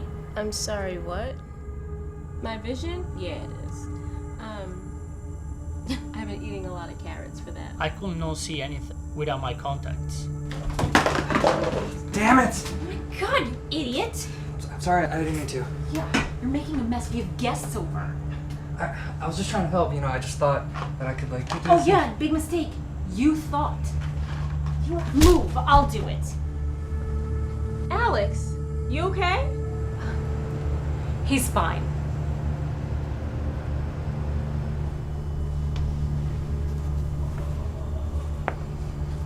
I would never let a woman treat me like that. Person. You would never let a person treat you like that. Yeah, sure. Whatever. God, you're pathetic. Sorry. Do you think everything's okay? Not my house, not my business. Should we do something? Emily and Frank sent you. I guess. Did she just slap him? He's a man, he can take it. Is everything okay? I'm fine. Thank you. That sounded heavy. I'm going. Excuse you. And do what? I don't know. I'm not just standing here. Maybe they're taking care of some business. Alex works just as hard as her. She has no right to treat him like this. Why do you care so much? Look, I'm just saying, let's think this through. We should know our place. Don't touch me. You do not want to cross Bella. I think Frank's right. If Alex really needed help, he would tell us. Not everybody is fight or flight. A lot of people freeze. Okay, fine, but I'm telling you, just be prepared to leave without your deals going through.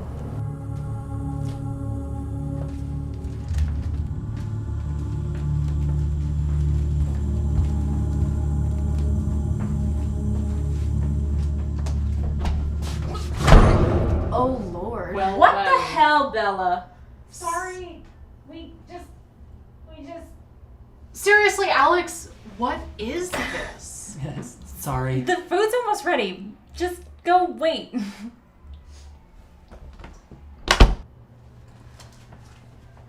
So, it was a king, right? Well, that was for nothing.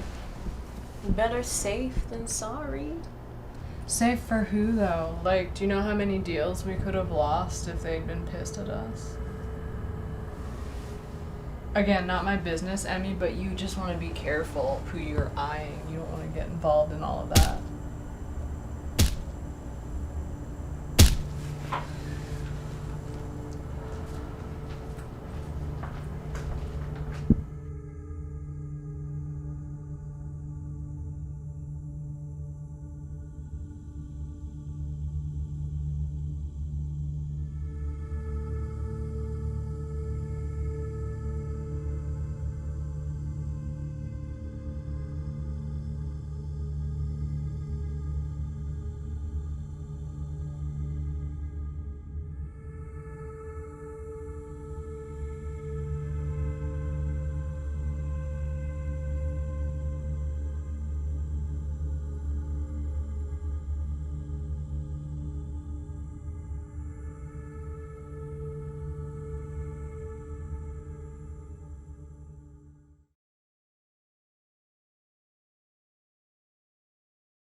Hey everyone, you just saw Colin's film. All right, this is Colin right over here. Hi. Hi, everyone. Yes, hello. And Colin, tell us a little bit about yourself. Okay, so my name is Kamlan Avasetien. I'm team leader of NYC Galactics and the producer of our film in the 48 hours film challenge. Our film is titled Not My House. Yes, and I believe your genre was thriller, correct? Yes. Yes. So yes. we'll jump to the question. So since you were you're basically an alumni of this film challenge because you did it last year as well. So tell me, like, how do you feel you improved from last year to now? How did things look from last year to this year? Well, how did you improve? How do you feel like you've grown last year? Yes, okay. I think in terms of improvement, I think there are some improvement, and because experience is something, you gain a lot from experience. Like last year, I was less organized than this year because I already knew this year what a 48-hour challenge, film challenge looks like. So I had already my team prepared, and I was able as a team leader to really give precise directions to my team. I was able to organize the team the way I need each task to be conducted so that we won't have too much pressure in terms of timing. Last year I could not do that because I didn't really know what every one or each of a teammate would really do. But this year I already have an insight into how to organize people, and we had less pressure, and we could do a better job than last year. Yes, and I saw so much growth and so much improvement in this film. I really enjoyed your film as well. Like even like when it came to the colors and the script. Tell me about the storyline. Like what inspired you making the storyline, or did you have no inspiration? You just came up with it? Oh, as far as the story is concerned, I might admit it's not my story. So the story, the script writer is John Wonpyo.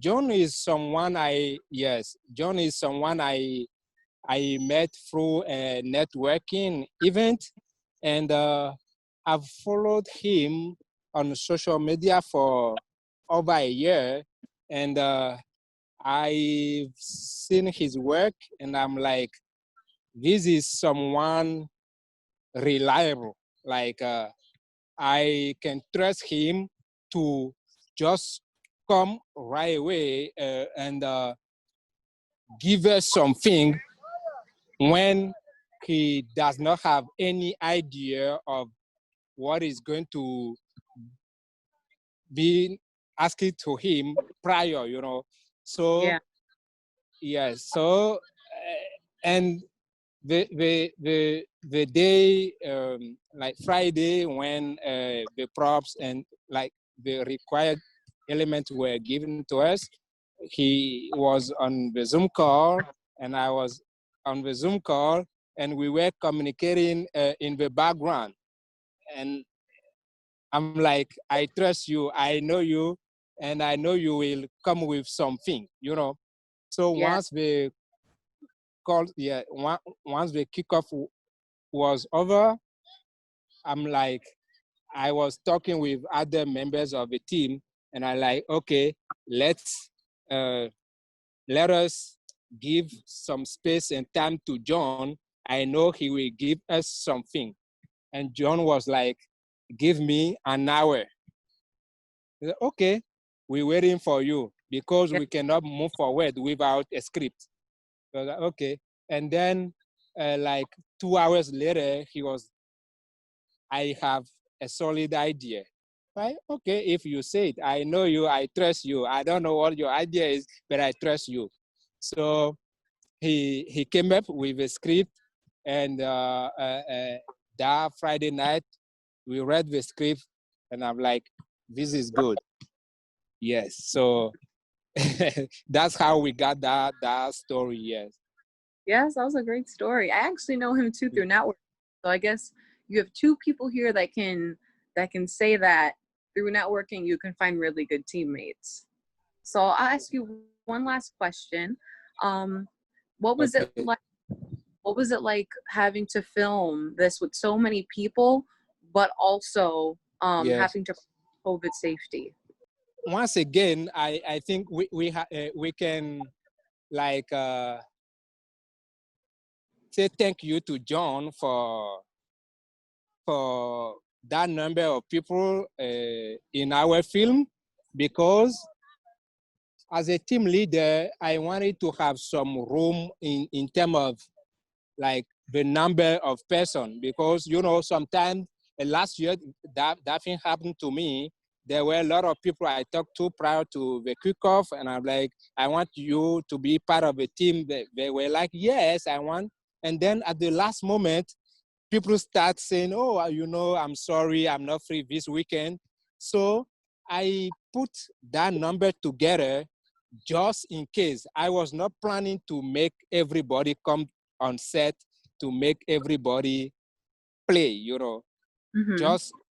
I just have some margin to be secure, you know.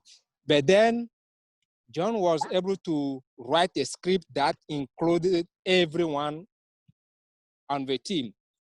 But prior to the shooting day, a lot of us on the team, we have already taken COVID-19 set management test.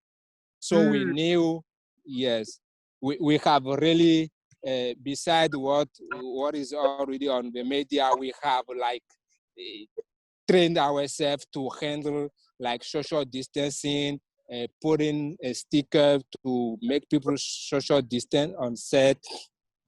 I've made available a mask for everyone, sanitizer, everything. So we didn't have trouble, and every one of the team, they were very like self-conscious. They knew, okay, we are happy to be together, but at the same time, we need to have some space from each other. And in terms of food, we made available some like individually packed food, so we didn't have to like really to worry about like anyone infecting the other. No, yeah, we were very organized and serious about that. Yeah. Thank you for all that information. Those are really great things that to consider, that a lot of people probably don't think about when it comes to, you know, doing production under COVID circumstances. Like even packing lunches, like I'm really glad that you brought that up. Yeah. And again, enjoyed your film. Everybody film, I'm pretty sure. And I love to see that you're growing, continuing to work with us annually with these film challenges. So thank you, Colin. Yeah. I appreciate your team, and I appreciate you guys practicing the COVID safety. And yes, thank you. Is there would like to say before we sign off? I've seen a couple of trailers concerning other teams' films, and I can wait to see everyone's film. And thank you guys for organizing the 48 hours challenge and giving us opportunity to create, because you know, with this current time of COVID, it's not very easy. A lot of people are not like open to go out and do film and create, but you gave us the opportunity and we could not miss it. And we took it, and we are so happy we did take that opportunity. And let's see what everyone has created during the screening. Thank you. Yes, thank you. Oh, that meant so much. I'm glad that you got to with us. All right, Kalman, I'm gonna let you finish watching the rest of these films. So I'll see you. Thanks.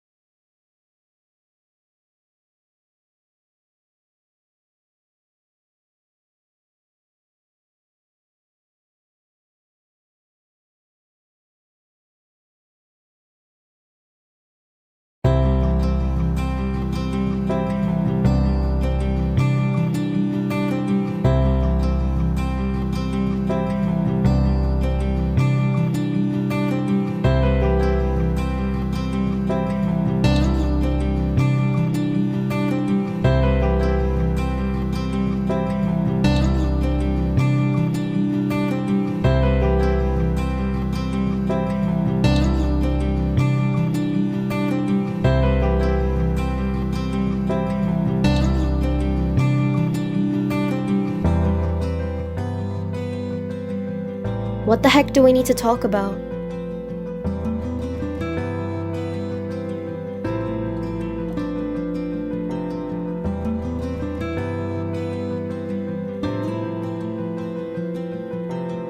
Who does he think he is breaking up with me? This is the craziest thing I've ever heard of. I'm too distant? Of course I am. We all are. It's called social distancing, stupid.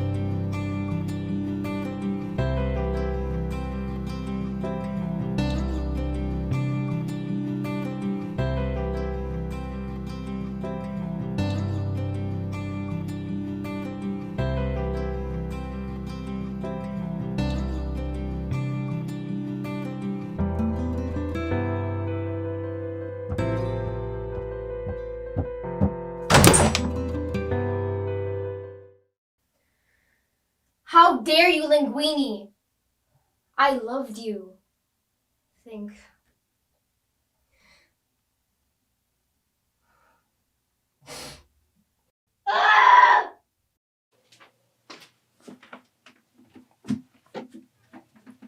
Sweetie, is everything okay in there? No, Dad, nothing is okay. Please, just leave me alone.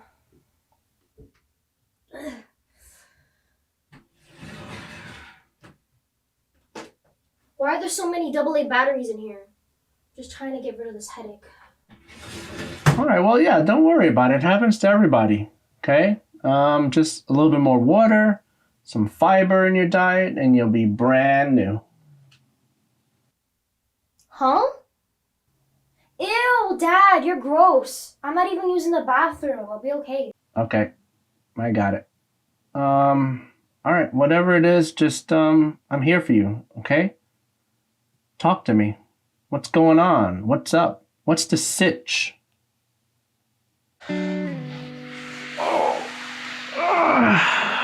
Gosh. All right, Cassie, come on. What's going on? Is it still 2020? Unfortunately, yes. Then I'm not coming out until 2021. I'm gonna take a wild guess that this has something to do with Linguini. Bingo. Dad, you hook up with me.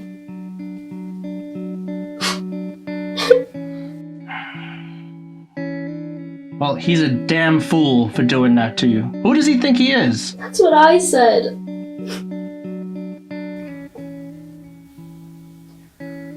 I thought we were great together, Dad. I mean, we enjoyed spending time together and laughed at each other's jokes. Our hands fit perfectly together. It doesn't get any better than that, right? Sounds like you had everything, sweetie. But sometimes people don't realize what they have till it's gone. I blame the stupid quarantine. He's been hanging out with other people. I just know it. And I've been stuck here, at home. Look, The important thing is that you're safe. I know it's a weird time to be in a relationship with everything that's going on, but your safety is more important to me.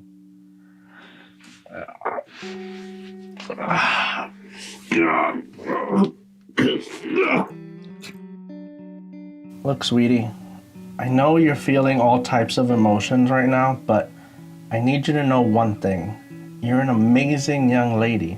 I mean, you're smart, beautiful, funny. You're so creative, and you have so much more life to live. This moment will pass eventually, and you'll still be your amazing self.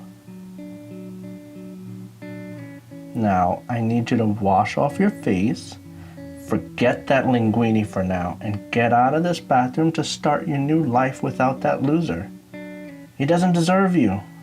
No one is good enough for you, but one day you'll find that perfect person. Like me and your mom. Yeah, you guys are perfect for each other. But what if it doesn't happen for me? Look, you're gonna get through this, and I'm here for you to help you. You're my little, well, not so little girl. I love you so much. And, you know, my goal in life is to keep you safe from everything, but I can't protect you from heartache because it's one of life's experiences. But what I can do is take you to get some froyo to take some of the pain away. So what do you say?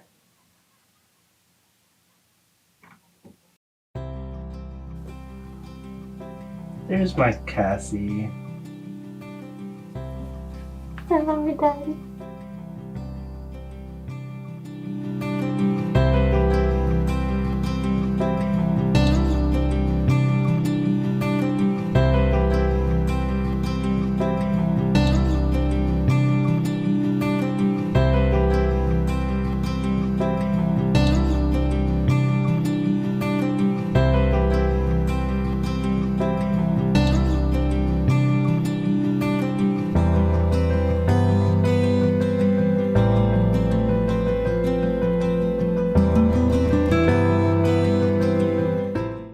Hey everyone, you've just seen Cappytanns film, and here he is with us. Harry, introduce yourself.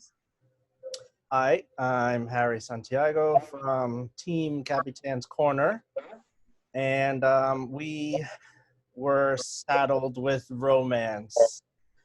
Never done romance, but we took a crack at it. So, Yes, I remember your reaction when we spin the wheel.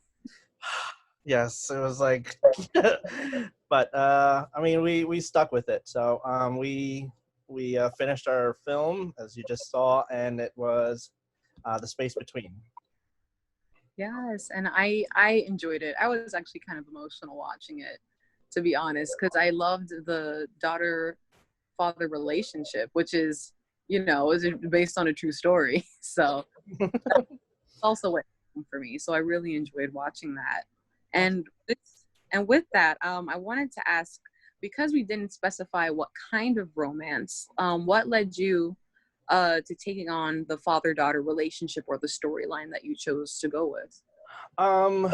It was, you know, working with what you have, right? So in my house, I had my wife who was like, nope. And I had my two children, my daughter and my son. And, you know, unfortunately, my son wasn't interested this year. So I let him sit on the sideline. So it was just me and my daughter.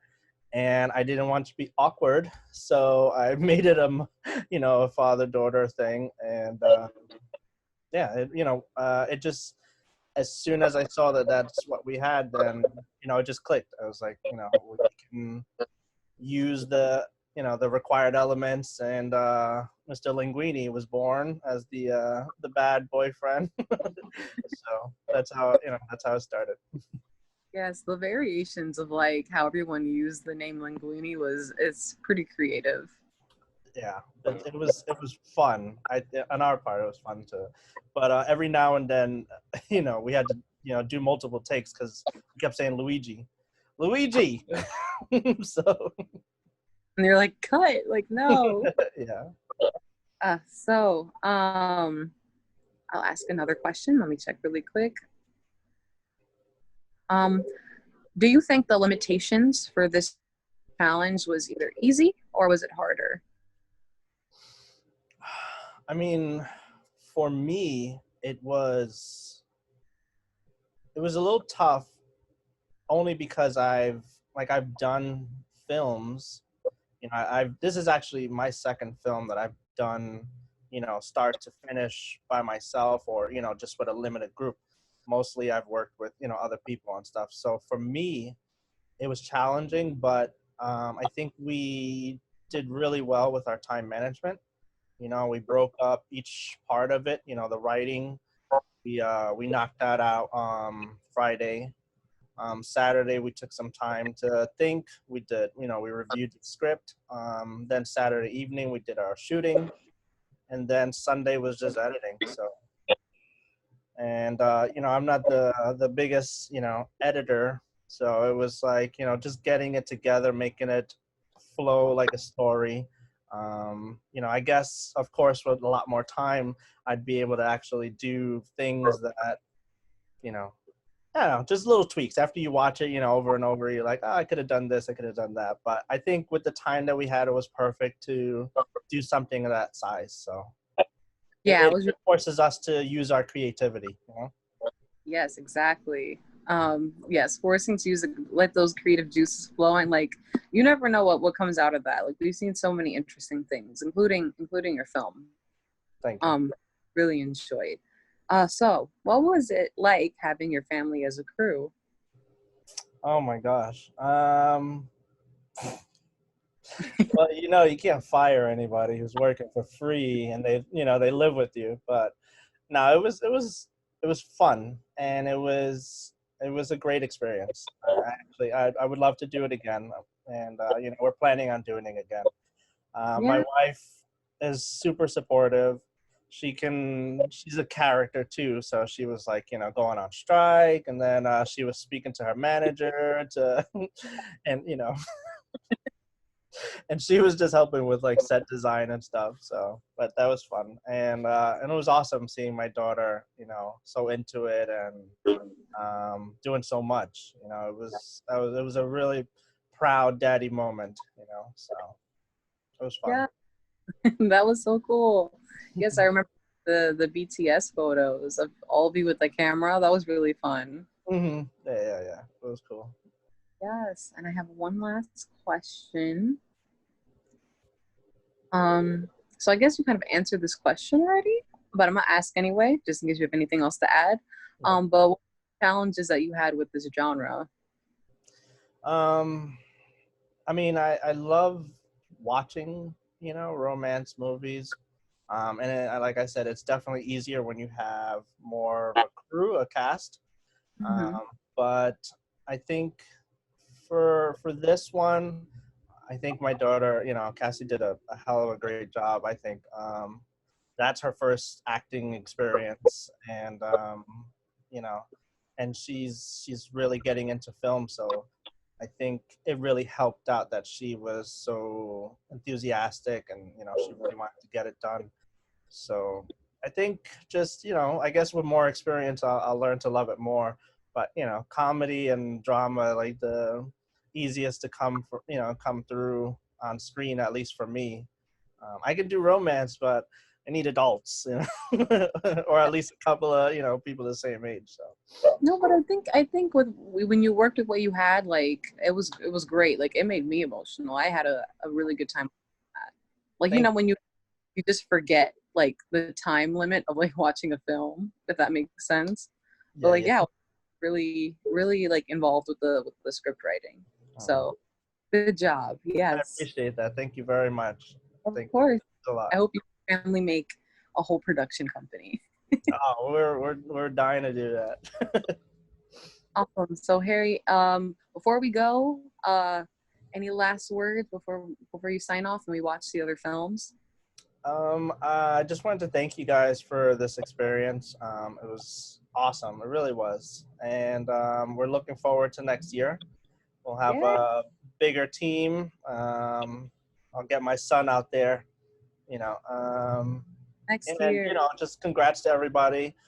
Great job on all your work, and that's it. So let's keep creating. Thank you. We appreciate that. And look at that, like competition is on already. Like everyone's planning for next year. So that's good to hear. Yes, Awesome. I'll be ready. All genres. Yeah. John got an idea for each one. I love it. All right, Harry. Thank you so much. I appreciate you, your time, and appreciate everybody's film, including yours. Thank you. Oh, hold on. I just wanted to get a goodbye from my star here. Oh, Bye. Thank you. great acting. Loved it. Thank you so much. Keep it up. Thanks, everybody. Thank you.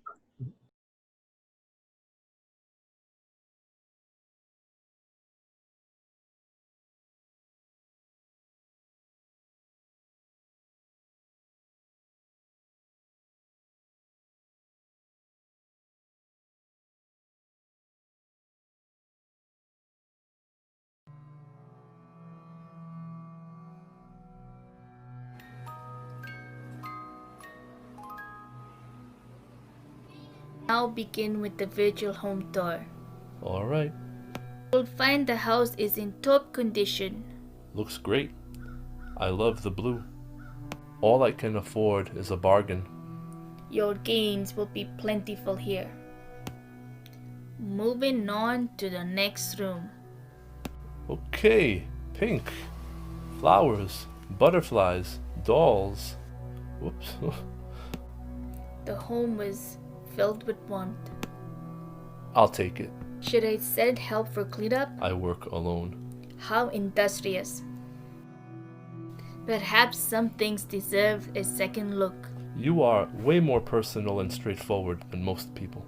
I am, but an outsider. How did I miss so much stuff right there under my nose? There's nothing wrong with me. My vision's always been perfect. Is it still 2020? There's some interesting stuff here. I see some things have grown on you. I can appreciate someone's hard work. Well, you may choose to keep them. Yeah, some of these things are pretty cool, but I think most of it has got to go.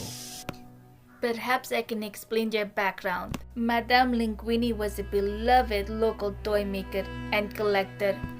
What happened to her? Her fate has not been told. There were rumors of a life-size toy just prior to her departure. Have you seen any sign of it? Something seems out of place. You are a kind soul, but some things are difficult to explain.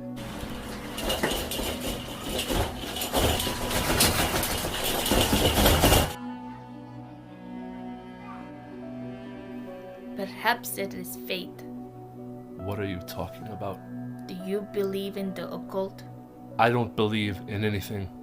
You must believe in something, even if it is yourself.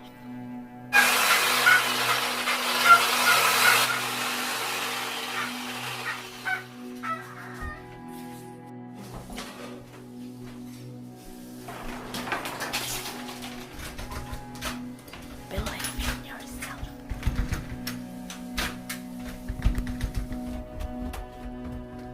What's going on here? Perhaps this is fate.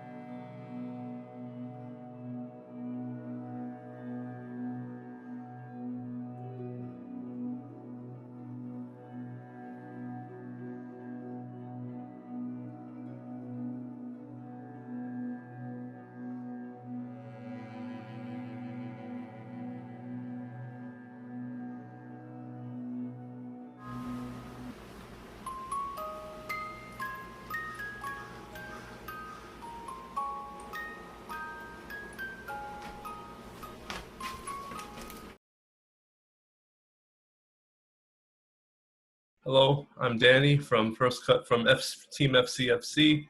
Sharon and I made our film, A House of Play, for the Bronx 48 Film Challenge. Yes, thank you for joining us, Danny. And yes, let's get into it. Won't take much of your time. Thank you again for participating, and overall, great film. Thank you for participating. So, first question. What was difficult about the genre, and was this your first time doing that genre?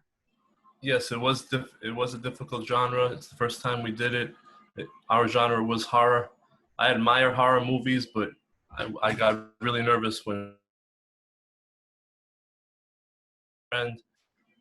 his favorite movie growing up was Child's Play, and him and me have talked about that a lot over the years. So there's definitely a Child's Play element in our movie, in the story that we came up with. So that was fun. Would you say that was the intention behind it? Yeah, a big part of the intention was to, pay some homage to, that common thread my best friend and me had. Yeah. I don't care for horror too much, but my best friend, it's his favorite genre. So I've heard him go on and on about horror movies over the years. So, and to be able to insert something from his favorite movie in there, that was kind of cool. Yeah, wow, thank you for that. And I think it's a whole other appreciation for horror films now. Oh yeah. Was your best friend part of your team, or was it just No, he wasn't. No, yeah, he wasn't part of it. But when he gets to see it, I'm sure he's going to get a kick out of it. Yeah. And yeah, thank you overall. And who was on your team? Was it just a team of one, or was it you? Oh, it was my wife Sharon, myself, I'm Danny, and then our son Oliver. Oh, okay. I remember seeing him in the film. Yes, that's right. Yeah. Glimpse of him. So yeah. How difficult was it, like having to work with your family as well? Was this would you say a bonding experience overall? Yes, it was a bonding experience. There was a good 2 times I was ready to quit, and film is kind of my first love is film. My wife Sharon, she's a creative type, but she's more of a writer. So, but she wanted to see it through to completion, and I was ready to give up. But she said, try.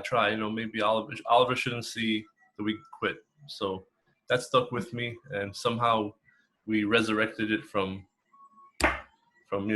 having given up. Like we let like a good 2 hours go by on Sunday where we were like, it's over, it's done. We tried our best. Let's just call it a wrap. Maybe we'll try to write the screenplay.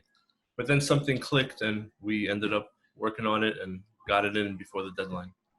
Yes, thank you. That's so good to hear. And also the fact that your son was able to see this resilience to it. That you still like pushed through and got it submitted.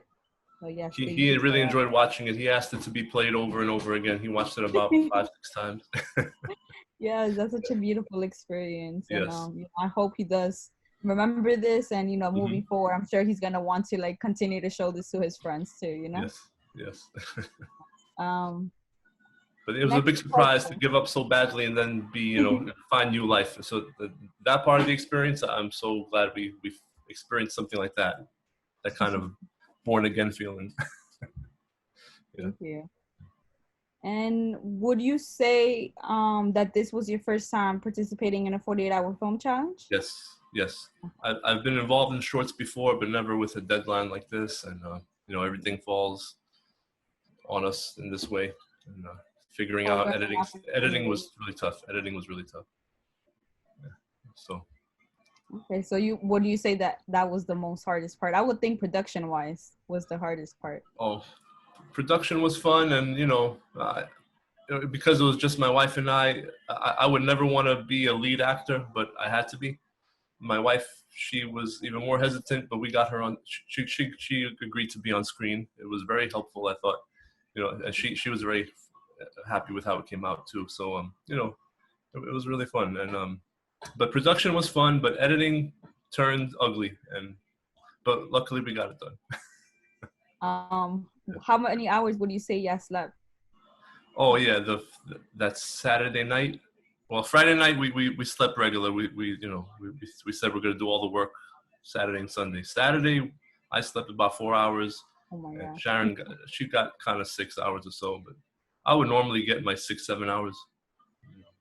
But it's not just the number of sleep; it's the number of hours thinking about it. I mean, from breakfast to lunch, all through the day, thinking about it and thinking what else you can do and how to tweak it. You know, maybe do a little too much, shoot an extra scene, throw that in there, throw an extra tidbit in there, and like always getting these ideas. And I'm pretty sure even after Sunday, I'm like, oh, I should have done this. Yes. All But with that resurrected plot we developed late Sunday afternoon, it was kind of just to use the footage we had and not rely on new footage too much. We just, after we resurrected on Sunday afternoon, we just shot one more quick scene and we inserted it, and we developed more of a trailer rather than a full-fledged self-contained story. We kind of gave it the feeling of a trailer, and we were happy with that, because even though it's a trailer, it still tells a story. It still has some message to tell other than a movie's coming, you know. Yes, thank you. And thank you for not giving up too. And I'm gonna ask you one last question. Do you think, due to the limitations of COVID-19, do you think these limitations of having it indoors, do you think that made it easier or harder? Probably easier in a way, because we would have been, you know, the world would have been at our fingertips in you know, last year, and it would have been too many choices. You know, having too many choices in a way is worse than being limited. So being limited, we knew what to expect. We had 3-4 rooms to work with. Yeah, it was good to be limited. You know, and even to step outside and to be careful not to be seen coming from outside and walking in. Even that we felt was limited. So I thought it was very useful to have that, to have those restrictions. Thank you for that. And I think it definitely allowed for a little bit more creativity. And I was expecting to hear that it was making it harder, you know. But no. We probably would have been hearing that it's actually helpful. So yes, thank you. Yes. But yeah, that's pretty much it. Anything else you want to share about your film? Anything you want to say? You know, I hope the audience is, you know, kind of accommodating and, you know, remembers the restrictions we had to work with. But, you know, maybe it doesn't have the feel of a horror movie you're used to, but it has something there that's gonna knock at your door and want to, you know, just want to come into our world for a minute. So we hope at least to convey that feeling. Come into this world for a minute and listen very carefully to the dialogue, because it is dialogue heavy. And, you know, maybe you'll walk away with what we're trying, with the feeling we're trying to convey. Yes, thank you. But yeah, thank you for your time. Thank you for participating. And I'm glad to hear that, you know, this was a great bonding experience for your family. Yes.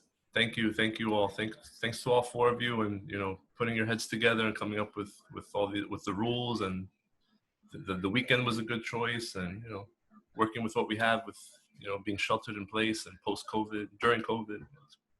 It's a new world, so these kind of things save us, you know. It keeps us healthy. Without these kind of things, you know, keeping us creative, and the importance of creating. Yeah, it's very important. Very important. Good for our sanity right now. Agreed. Yeah. And will we be seeing you next year?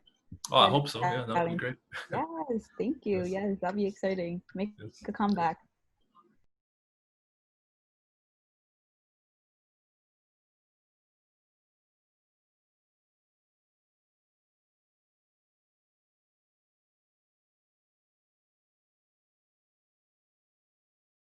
Look at this. Man, sure, you don't even know what I'm about to do to her right.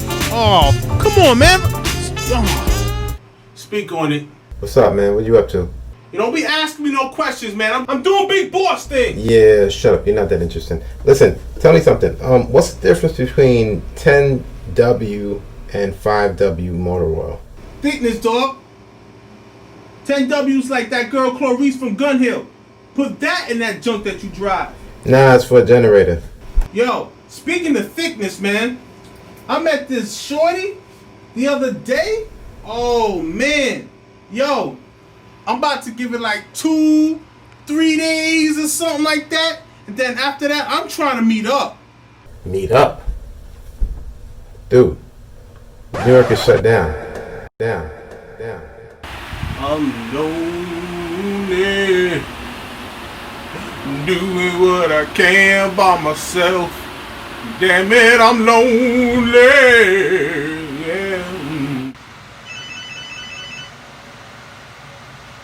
babe? Nothing. I'm hungry though. And I'm tired of cooking, and I'm tired of takeout, and I'm tired of quarantine. Girl, I've been trying to Uber eat you since we met. Yo, when you gonna have me come over? Boy, you know I live with my grandmother. And if you get me sick, I could get her sick. Get me sick. I know, girl. Damn. You don't miss me? Hey, yo, I cook for you. Okay. What? You cook something and come over tonight.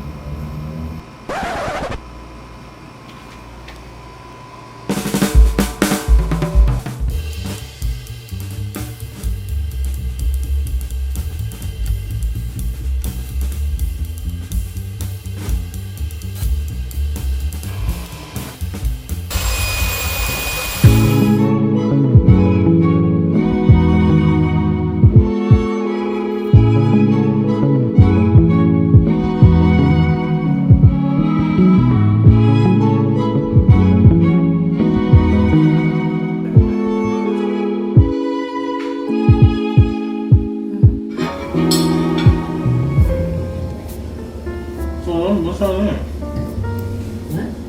What? I saw what's on there. Yeah. Right? I was wondering, what's your last name? For this whole 4 months I've been talking to you, and I just realized now I don't know your last name. Oh.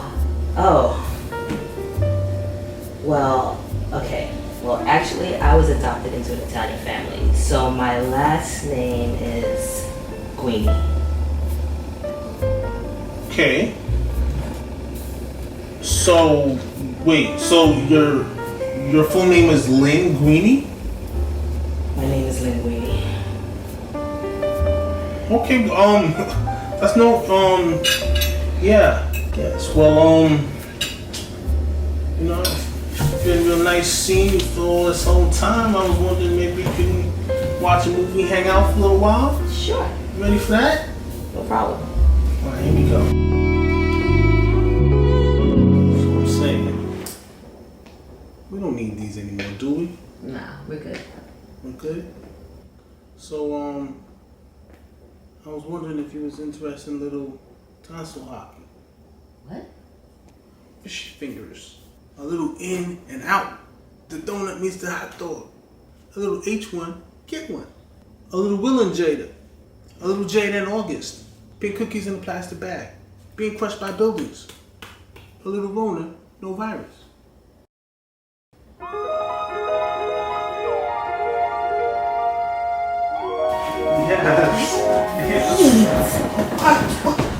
What's wrong? What now? We still have to be safe. Safe? Yes. I got you. I'm so sorry. Exactly. I totally forget. No, it's been a long time. I just thought that it would have been something, so I'm prepared. Safe.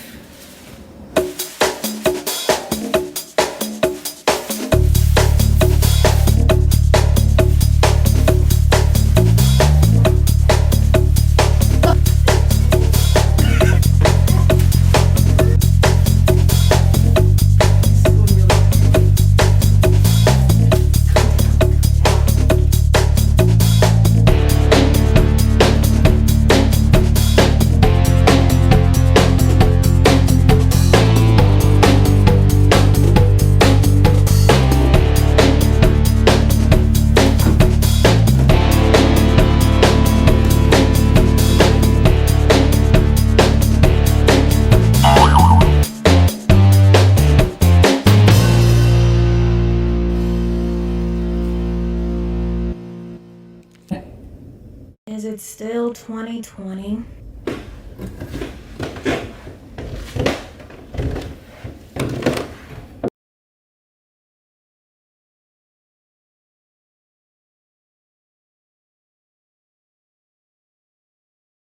So Tyrone, thank you so much for joining us. Thank you for returning, last year. And, last year you had the silent film, now you have comedy. And we're just so appreciative that you made a return visit. So this is the Q&A, and how it'll work is the Q&A will be screened after you're filmed. And so I just have a few questions. First one is, how much of this film was improvised? This is really fun. So how much of it was improvised? How much of my film was improvised? Most of it, all of it really was improvised. It was a matter of us just getting together and say, all right, once we had a game plan on what we wanted to shoot, we didn't even have full scripts. We just was in the car writing scripts. And he was like, once we figured out what we wanted to shoot and the timing of it, and like, yo, we got to start now, blah, blah, blah, the daylight, all that sort of stuff, blah, blah, blah. He was like, we got to go and start now. You know what I'm saying? Because that'll give us more time for editing later or blah, blah, blah, blah, blah. So everything was just on the fly. Nothing was written until until it was needed. Yeah. But we had a mental game plan of like a summary, you know? Yeah, I mean, having a mental, having a game plan, there's a mental summary. It looked that way. It looked like you had a lot of fun on set. It looked like just a fun film. I saw it twice. I laughed my ass off. I enjoyed it. I thought it was a lot of great, terrific wordplay. It just looked like a lot of fun. So that's really my next question. How much fun did you have on set? I actually had a lot of fun. There was a lot of jokes. There was a lot of laughs in between those edits. And the one thing that is key on this is the cutting room floor. There is a whole bunch of other stuff that I was like, no, it was funny, but I was like, can't have everything in there. So I just got to cut it. And as I said, a lot was just improvised. And I appreciate that you saw it twice. You know what I'm saying? Because I must admit, I was scared of comedy. When the stuff was last year when I got silent film, I wanted silent film. But I was like, they're gonna give me comedy. What if I get comedy? I'm gonna be messed up. I never wrote nothing comedy. I could handle this, maybe that, blah, blah, blah. But when I got comedy, believe me, as you guys know, I wasn't in the meeting. But when I came up on the ground, I got a text message from my girl and it said comedy. And I'm in the train, New York City, and I'm like, you know what I'm saying? I'm like, ah! And of course in New York City, nobody moved. They were just like, as long as you stay over there, 6 feet, you know what I'm saying? As long as you say 6 feet, you can scream and shout all you want, brother. You know what I'm saying? So yeah, I was actually scared of comedy. So I'm glad that I overcame it and was able to do something that hopefully people will enjoy. You enjoyed it, and that's beautiful to hear somebody say that, yo, it was funny. Yeah, I thought it was hilarious, and it's funny that like you didn't want comedy, but then you were able to make something so funny. I did want to ask a specific question. Who came up with the idea for the use of the batteries? Who came up with the idea or the use of the batteries? Well, Greg, that's a very important question. That's a very, very important question to my film. And I'm glad that that's the last question that you asked me. Because the person that came up with the idea for the batteries was Daisha Riley.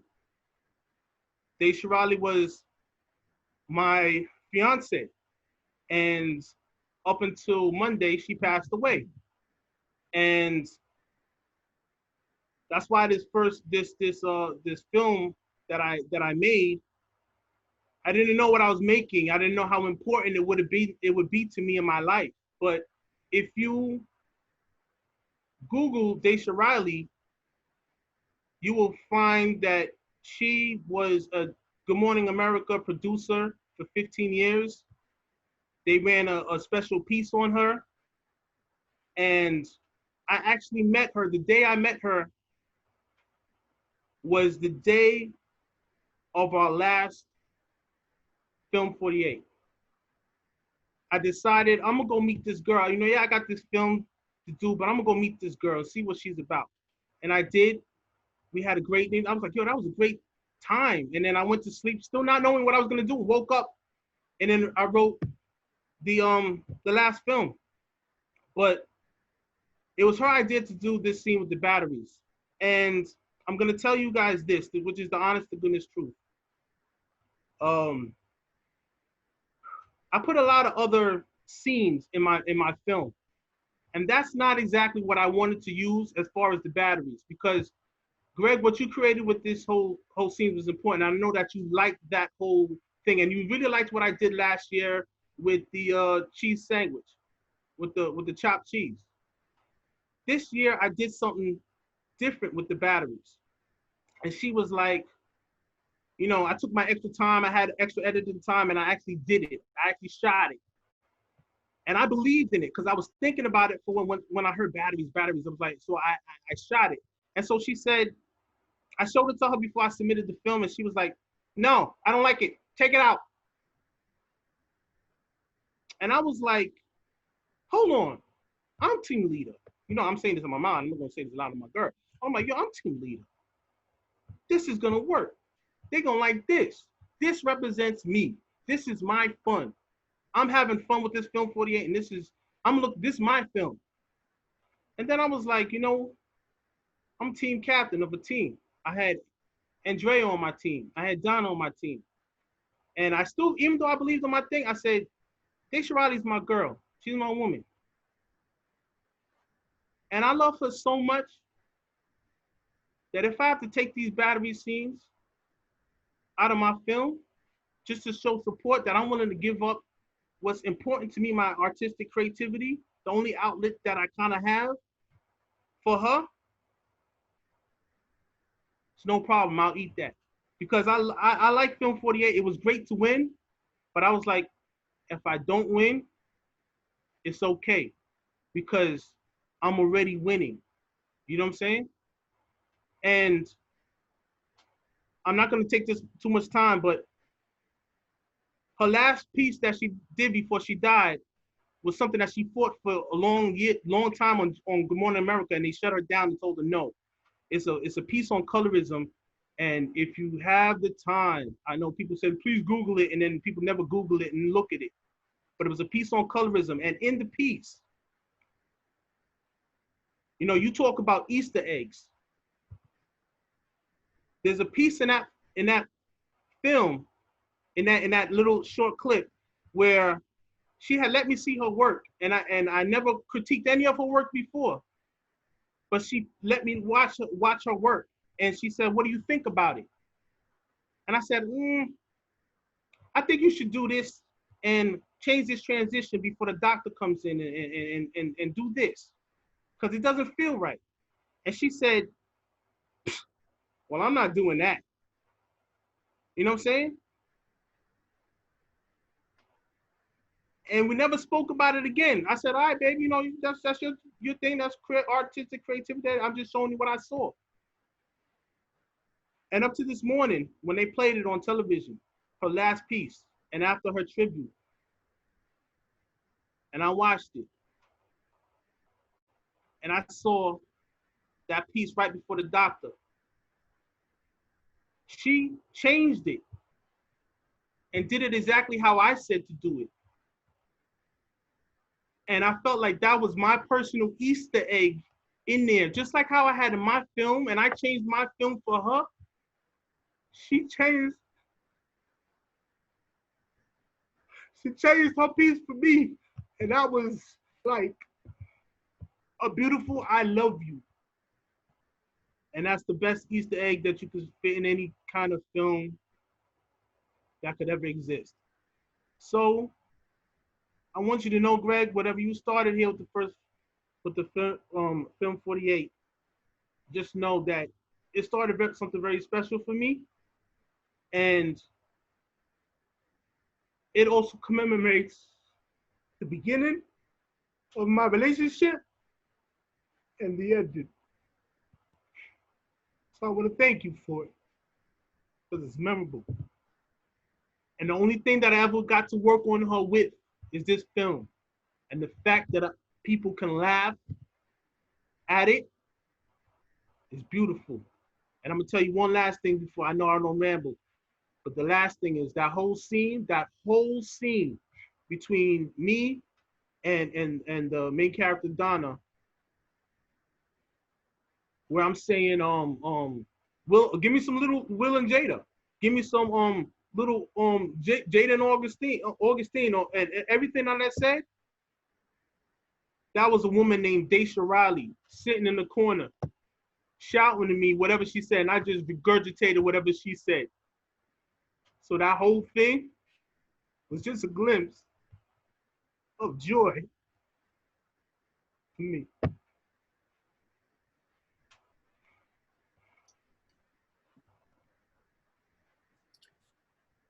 So enjoy the film.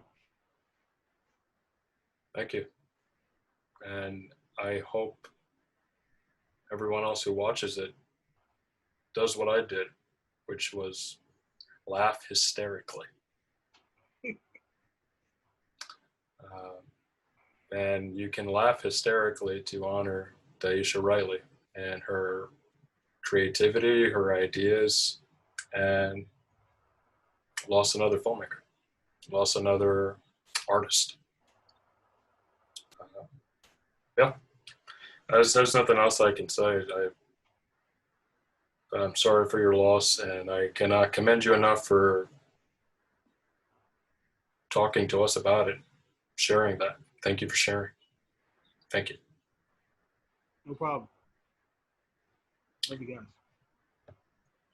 Thank you for competing in the 48. Yeah.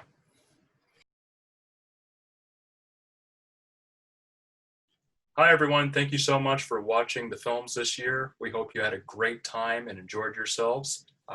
For next year, we do have some clear goals. Obviously, we want to be bigger and better.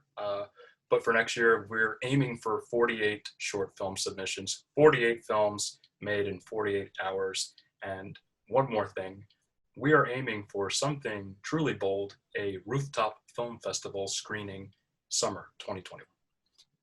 Thank you, Greg. And this whole film challenge wouldn't have been possible if it weren't for you guys, for liking, sharing, commenting, and most importantly, donating. This whole film challenge was a lot of work to put into, not only for us, but for the judges, as well as our community partners, as well as for prizes and promotion as well. And we want to continue to keep doing that, just like Greg said, and donations really, really helped this year, really getting this challenge off the ground. And the only way we can continue to be bigger and better is through donations, which we always truly appreciate, as well as sharing. So please don't forget to donate. We are striving for really big goals for next year, especially if hoping there's no pandemic continuing into next year. But all donations are always welcome, and we appreciate you all who have donated and who have shared. I want to say thank you to our community partners as well. Thank you for building community with us. To all of you who participated, everyone that has shared, liked, like Christine said, it's not possible without you. So truly, truly thankful from the bottom of our hearts, and I'm thankful for my BX148 family and team. Yes, I want to thank everyone as well for participating in this challenge, for keeping an eye on us and supporting us all the way throughout this tumultuous time to actually make this happen. All the films that have been viewed today during our screening will be available to view individually on our YouTube and Vimeo pages. So please subscribe and keep a lookout for all our social media for all of our updates to see what we got going on in the future. So thank you, everyone. Hey, everyone. And now the moment you've been waiting for has arrived, the award ceremony. This is the time where we'll announce the 12 awards and the corresponding prizes. The film with the best sound award goes to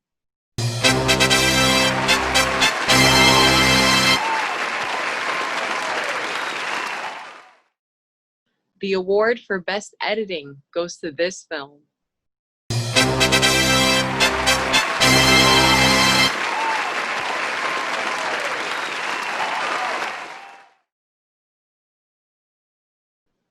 The award for best cinematography goes to this film.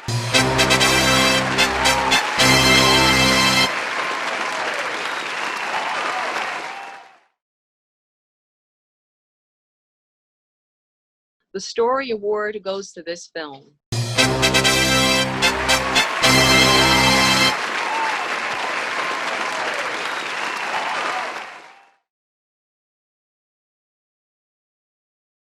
The film with the best required elements use goes to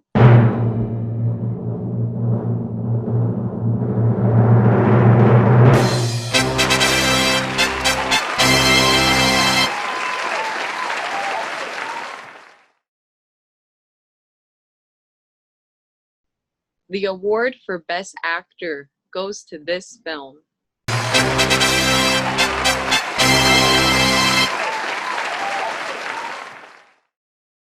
The award for Best Actress goes to this film.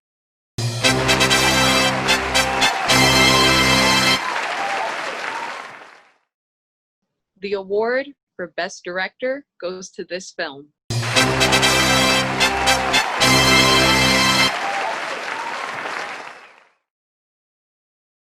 And now we'll be announcing the winners of Best Films. Third place goes to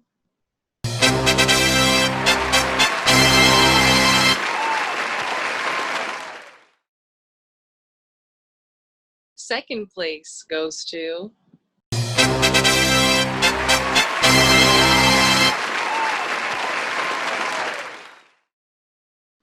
and last but not least, first place for the best film goes to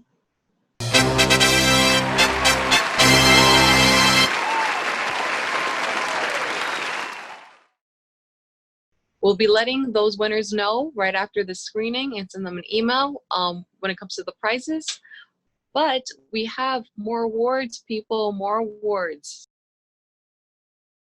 Hi, everyone. Thank you so much for watching the films. We've announced the award winners and winners of the prizes. And there's one more award left that you all get to decide who wins it. You can make your voices known by taking the Survey Monkey poll in the chat/comments section. The link is there. So you can click that link and decide which of the films was your favorite. So which of the films deserves to win the Fan Favorite Award? Which film do you think was the most, which was the favorite?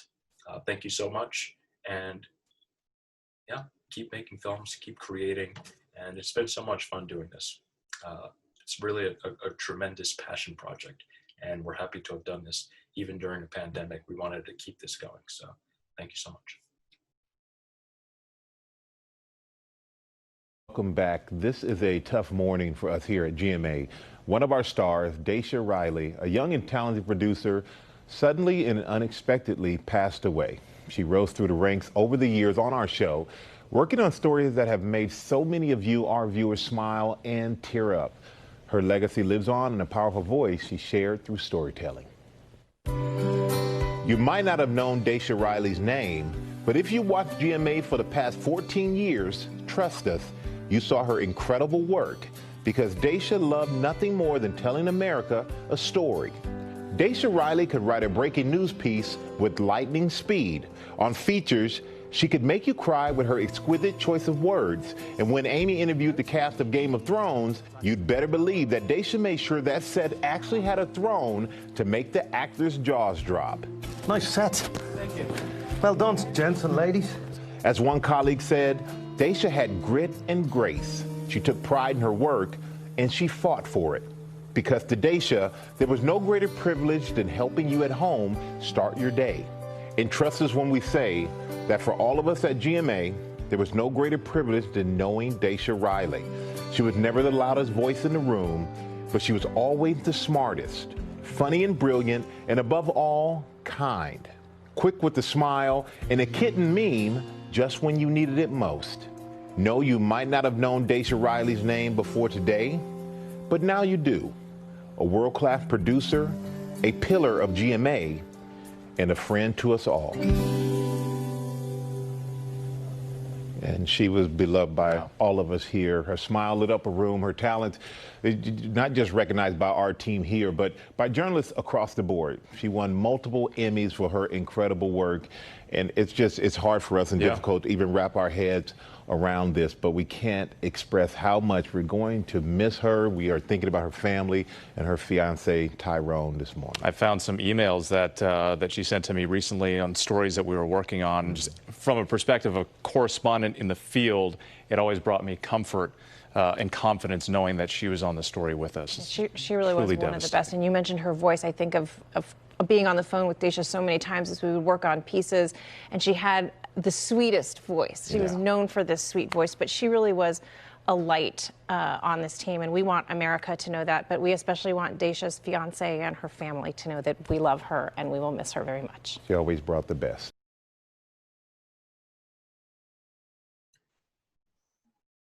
So, given the news of what has transpired earlier this week in regards to the unfortunate passing of Daisha Riley,